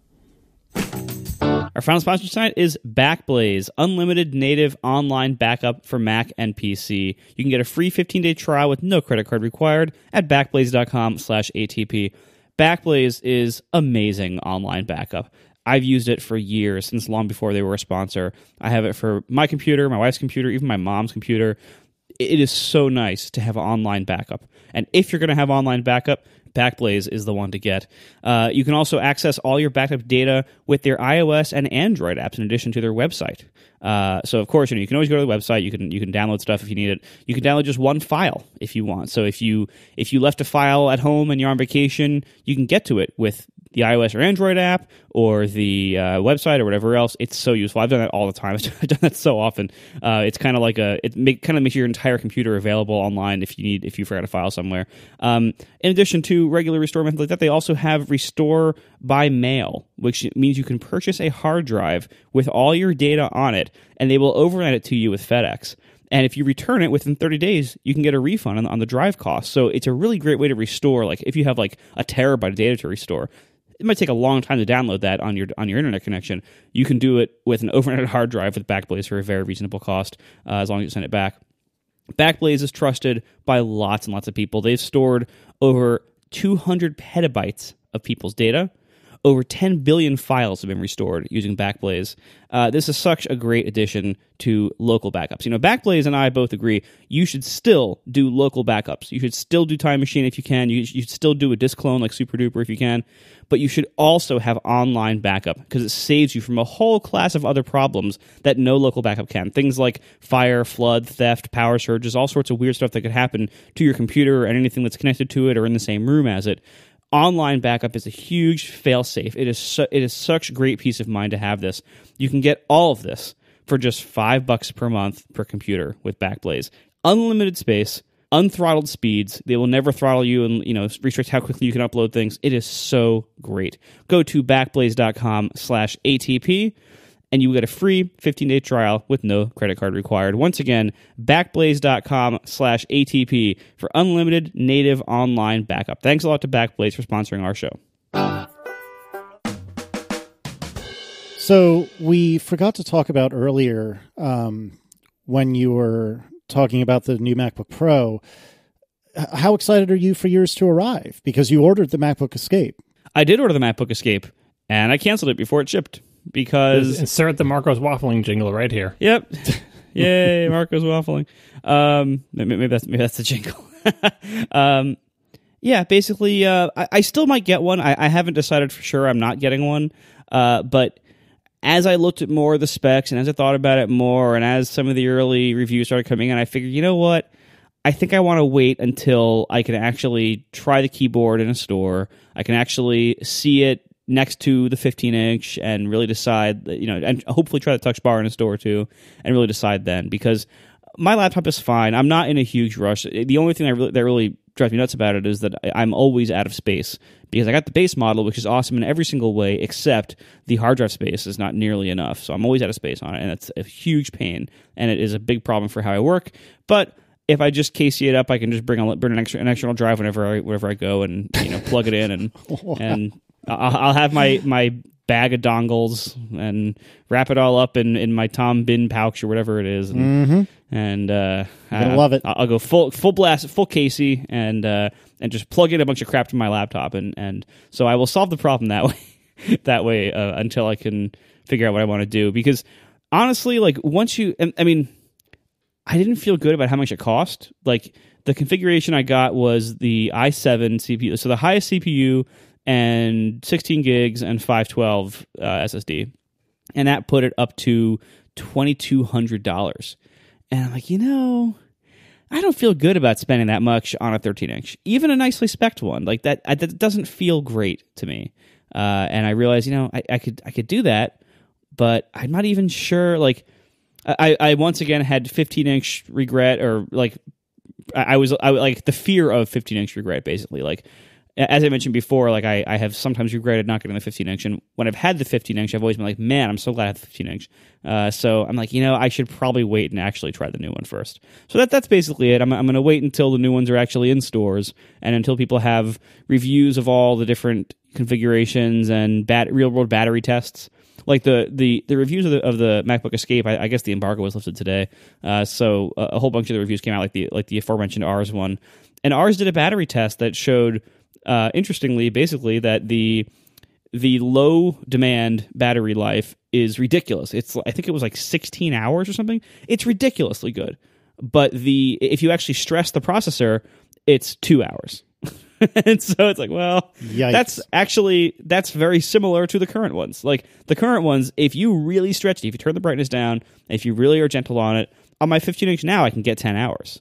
But not if I'm doing it. If I'm like using Xcode or encoding an MP3 or doing audio editing, forget it. Then I'm closer to 5 hours maybe. And then if I'm actually maxing out all the CPU cores, like for instance doing a big Lightroom import, as I discovered this summer, 2 hours. So this actually isn't that different. So like basically, I wonder what the real world battery life will be of the other two models. I'm actually now quite concerned. Because like once I canceled this like back on I think Sunday or whatever. When I saw the battery test today, I'm actually thinking, man, I bet the battery life under moderate to heavy loads of the TouchBar models is probably going to be terrible. But we will see. I mean, 2 hours is already pretty terrible, but that's like the low power one with the biggest battery. So that's a little scary. I also thought, you know what? Nothing's really wrong with my current one besides having no storage space. So maybe I just upgrade it and deal with it and live with it for a long time, because it has a keyboard I like, it has a trackpad I like, it has lots of ports that come in handy, it has the SD card reader that I use frequently. So, you know, I'll probably just keep it for a while because there's really no pressing need for me to upgrade other than that stupid storage issue and just wanting the newest thing. Fair enough. Next week I could have ordered a 15-inch. Who knows? Very well could be. And John, you've been waffling apparently.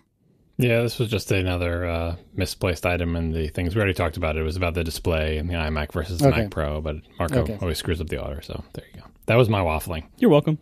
Although not really, because I have to say, like, Marco's waffling when I introduced the concept of this segment way back when. I said, you know, it's really, it's nice to make fun of, but it's really changing your position when information changes. But the true waffling is Marco acting impulsively, because no new information has come to light. He had just not fully assessed his feelings until after he had placed the order, right? So that's waffling in the true sense, where a more cautious approach might have been to hash out these internal things before placing an order. He's just lucky that Apple doesn't ship things very quickly, because he could be having to deal with a return here, where, you know, again, no new information has come to light. It's merely Marco's internal landscape that has changed in the past 2 days or whatever. Right. Well, and lots of people do that. Lots of people will order things and then if they don't like them, just return them. And I've only done that once with the MacBook One. I really don't like doing that. I really didn't. Usually, you sell them like the Mac Pro. I know.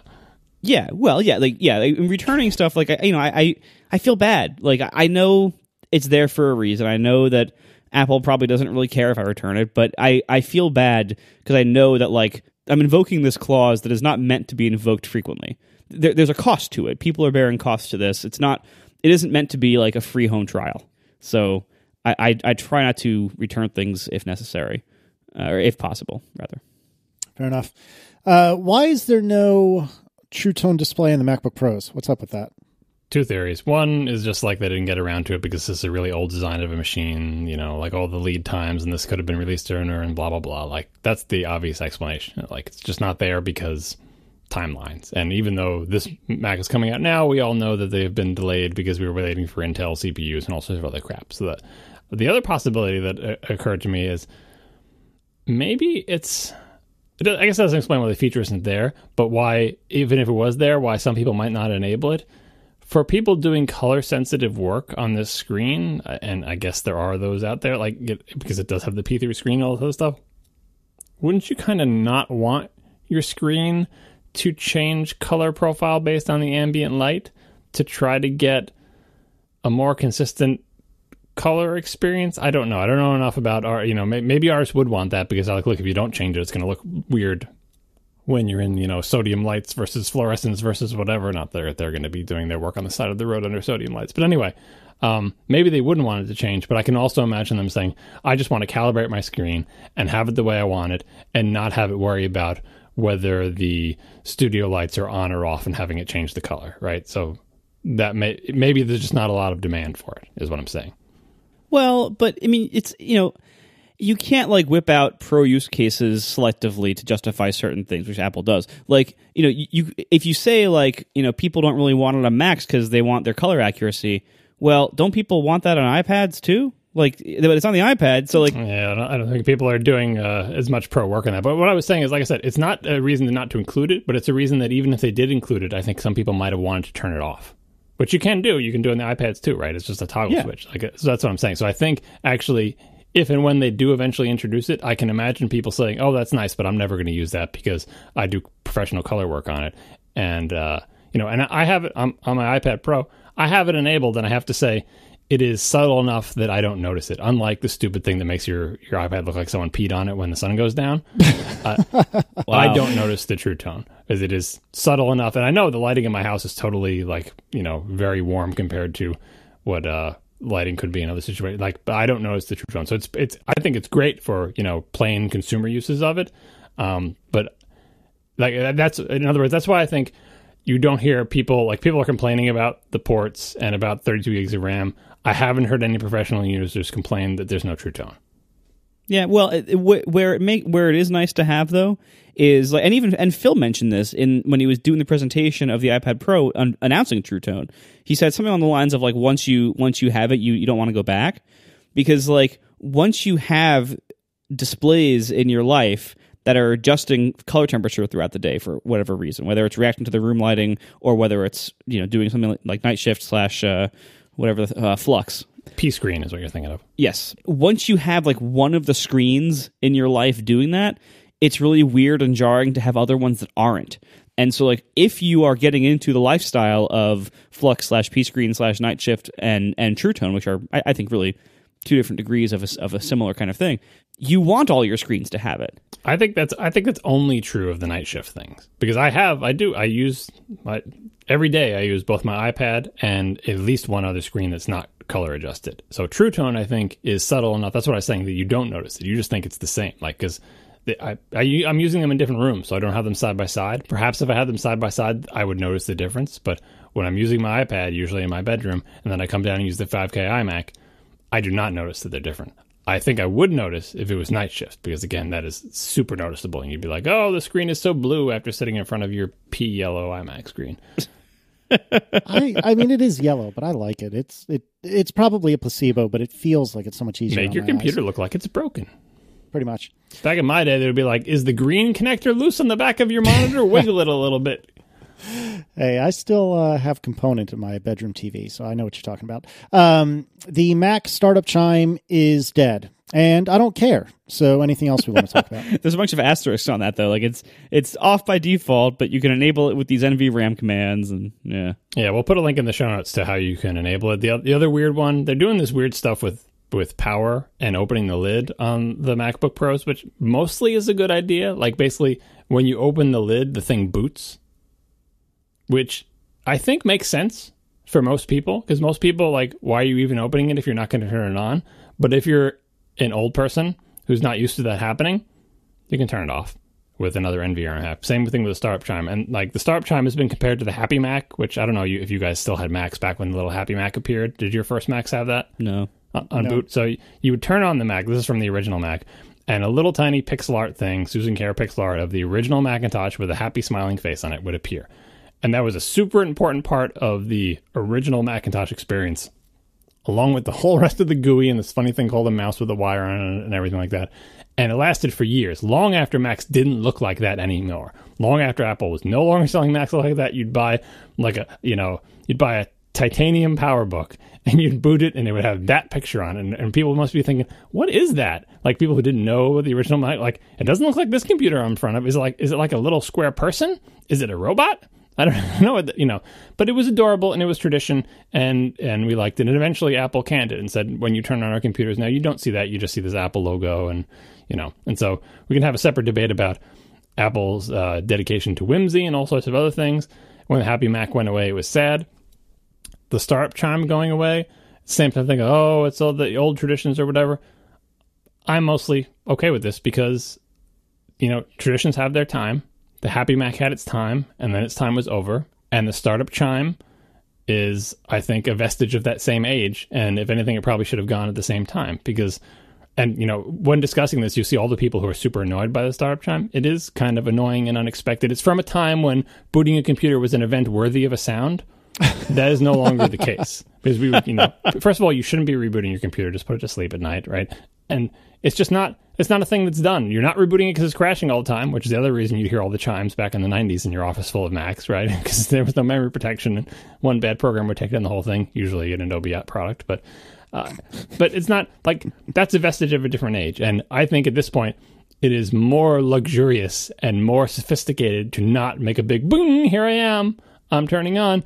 And yes, there are reasons like, oh, well, that lets me know that it posted correctly, and I'll hear the different sounds for when I have bad RAM, and it sounds like glass is breaking. And there's an argument to me way that there's not enough whimsy in the Apple stuff. Although I do think, like I said, dragging the little buttons down to the touch bar from the main screen is slightly whimsical. And same thing with the little genie animations and the poofs and all the other crap. A lot of which they've gotten rid of, I admit. But anyway, I'm okay with the startup chime going away. And if you really want it back, you can get it back. Opening the lid and booting your thing probably feels weird to us, but I think that's mostly what regular people expect. It also gets them out of the business of having to find where to put the power button, but then it makes it harder for people to figure out, the sort of hold down the power button for 10 seconds when there's no power button. That was a question, by the way, about the TouchBar. When your TouchBar computer freezes, how do you hard reboot it? I don't know. How? I don't know. I'm sure there's some combination of things you press, but it was much more obvious when there was a key somewhere on there or a button or something like that had the power symbol on it that I think people are somewhat familiar with.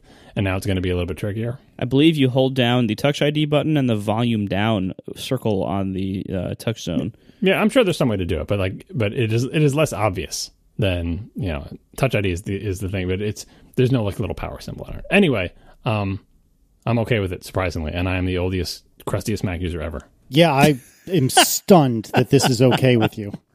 I don't even know where to go from here. I guess now that we're done with follow-up, we can start the show. Thanks a lot to our 3 sponsors this week, Harry's, Casper, and Backblaze. And we will see you next week. Now the show is over. They didn't even mean to begin, 'cause it was accidental. Oh, it was accidental.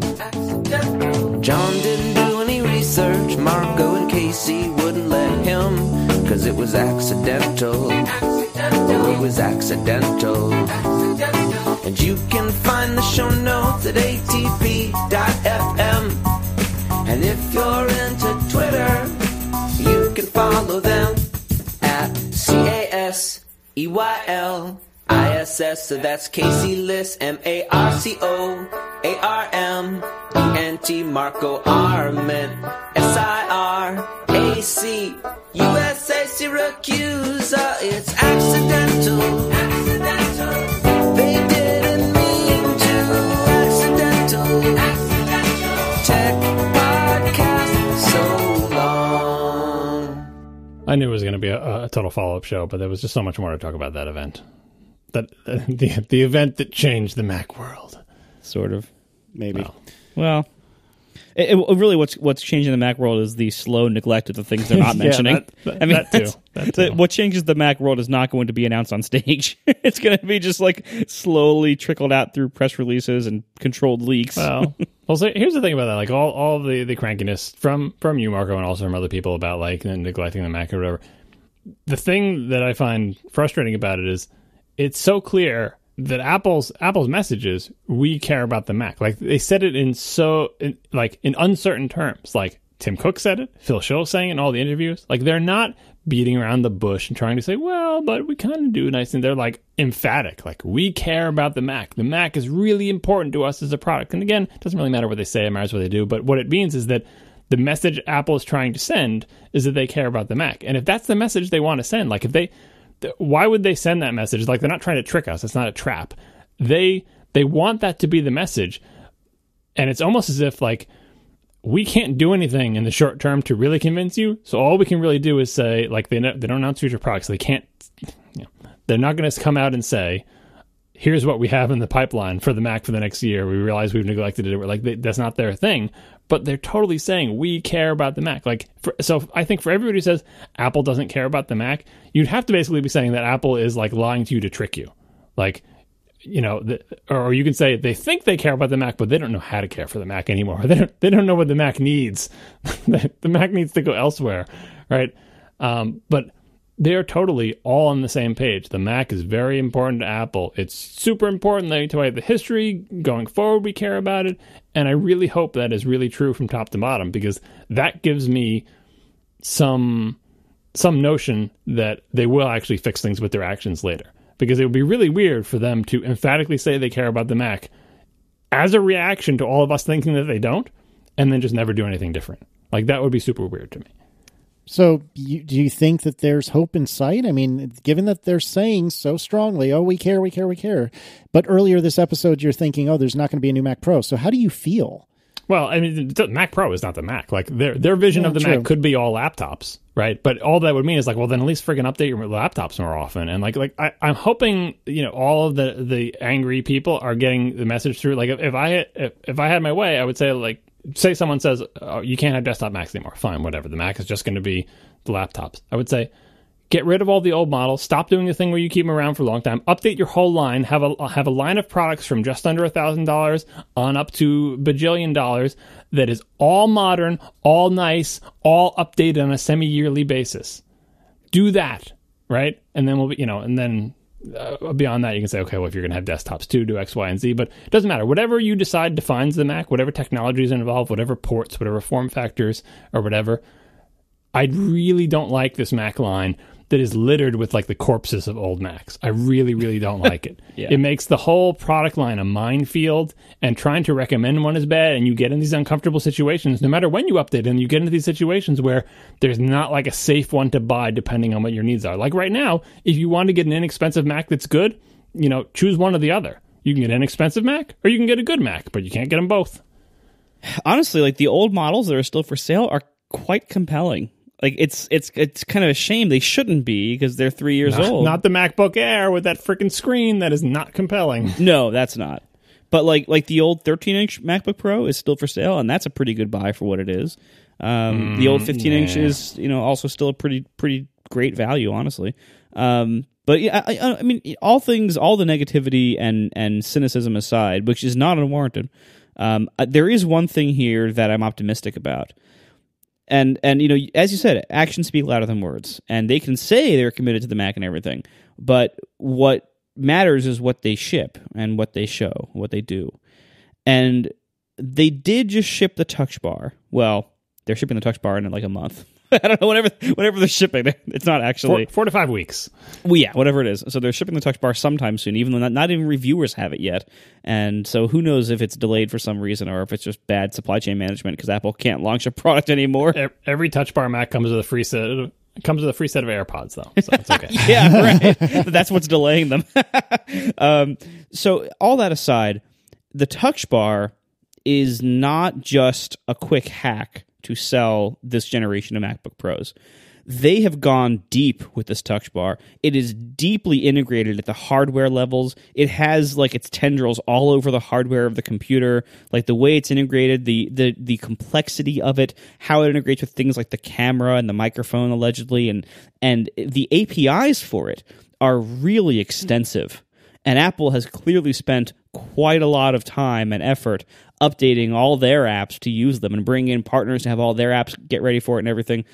So this is an area where Apple has put a clear, like, strong investment into the Mac, where this isn't just like a thing that they said 6 months ago, hey, that we got to do something, to sell MacBook Pros this fall, but we don't want to devote a lot of money to it because we don't care about the Mac anymore. So just like come up with some kind of gimmickry and we'll tack it on there. No, this isn't that. Well, this was Brett Victor, who is a computer genius who used to work for Apple, and you should totally Google his name and go to his website and watch his videos and get your mind blown by the stuff he shows you. He used to work at Apple at one of those, I don't know if it was ATG, the Advanced Technology Group, but one of those touchy-feely kind of research, highfalutin ideas.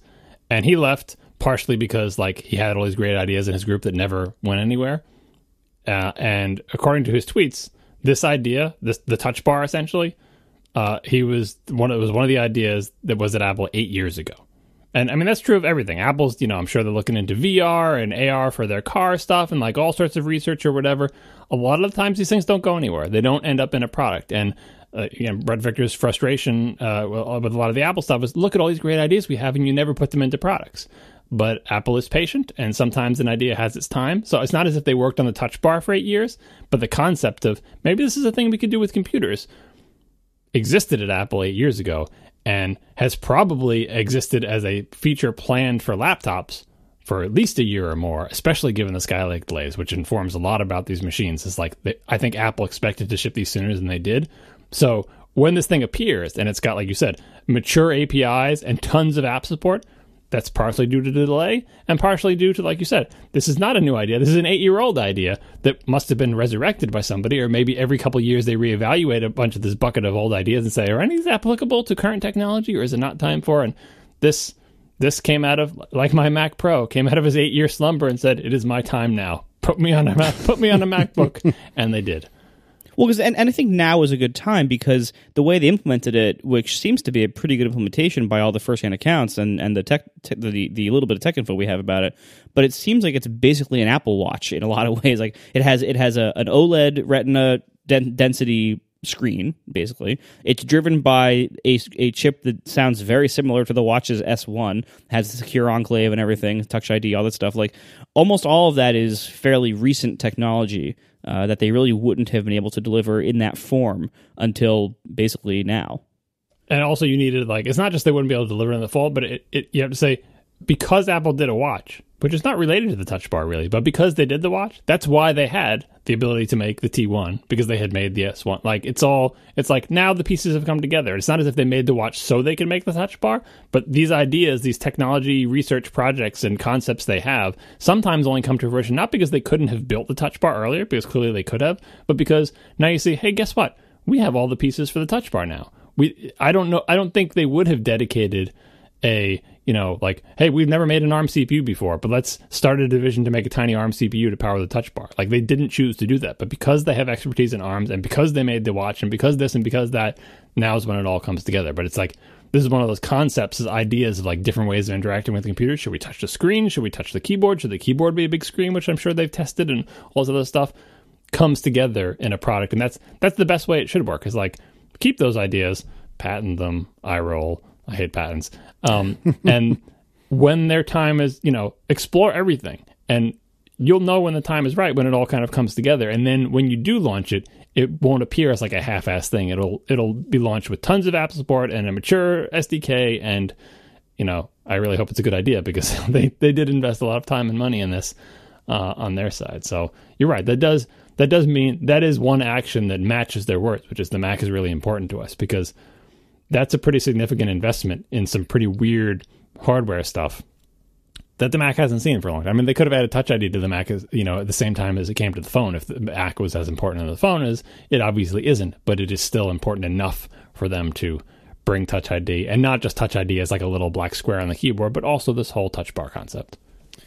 So we've run long, and we probably shouldn't talk about this, but with all the Intel delays and whatnot, like, is it just a matter of time at this point before Apple starts putting A-series chips in their laptops? I know we keep glancing off this topic on and off. We keep glancing. We talked about it forever. I think I think we should put it in the big topic list for future shows. And that's fine. It's just, it seems even more obvious now that we really need to that Apple really needs to think about this, and I'm sure they already are. But I don't know. They're catching a lot of blame for things that you could argue are Intel's fault, as we talked about earlier. And maybe they are, maybe they aren't Intel's fault, but you could paint a picture where it is Intel's fault. And Apple just doesn't usually stand for that sort of thing. So I feel like it's got to be imminent, but who knows? It all depends on the conditions that, like PowerPC was fine until it wasn't. And Intel is most of the time fine, sometimes even good. But this past year, it isn't.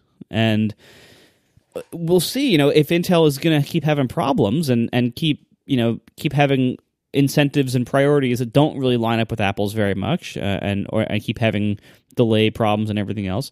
There eventually might come a time when it's worth it for Apple to do this transition. It only take it could take 2 years of conditions changing before Apple says, you know what, we need this now. But it is not an easy thing. Like the A series chips are really good where they're used right now in the iPhone. And if it were as easy as just dropping them into like the Intel motherboard socket, well, as if they still had sockets, but if it was as easy as dropping it into the socket and just having like a different chip that was Apple's chip and everything else could stay the same, if you could still have Thunderbolt and all the PC GPU support and everything, like, yeah, if you could still have all that and just have Apple's chips in there and have them updated whenever Apple could update them, that'd be awesome.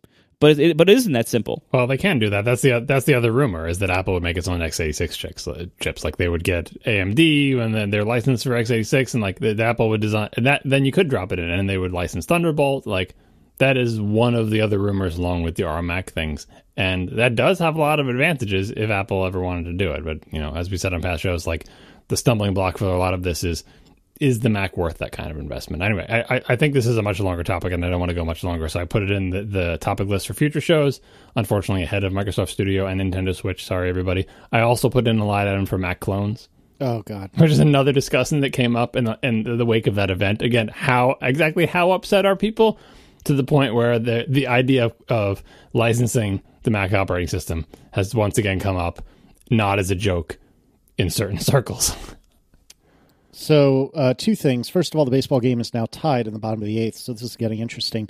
Secondly, you have put an ellipsis and then no space. ARM on Mac revisited ... again, no space. Yes, I removed your space. I saw you put the space there. That's Don't barbaric. Put the space. You need the spaces. Put it back. You're outvoted. Space after an ellipsis. Listen, which one of us is a professional writer? I'm going to say me. I don't know about that. Yeah.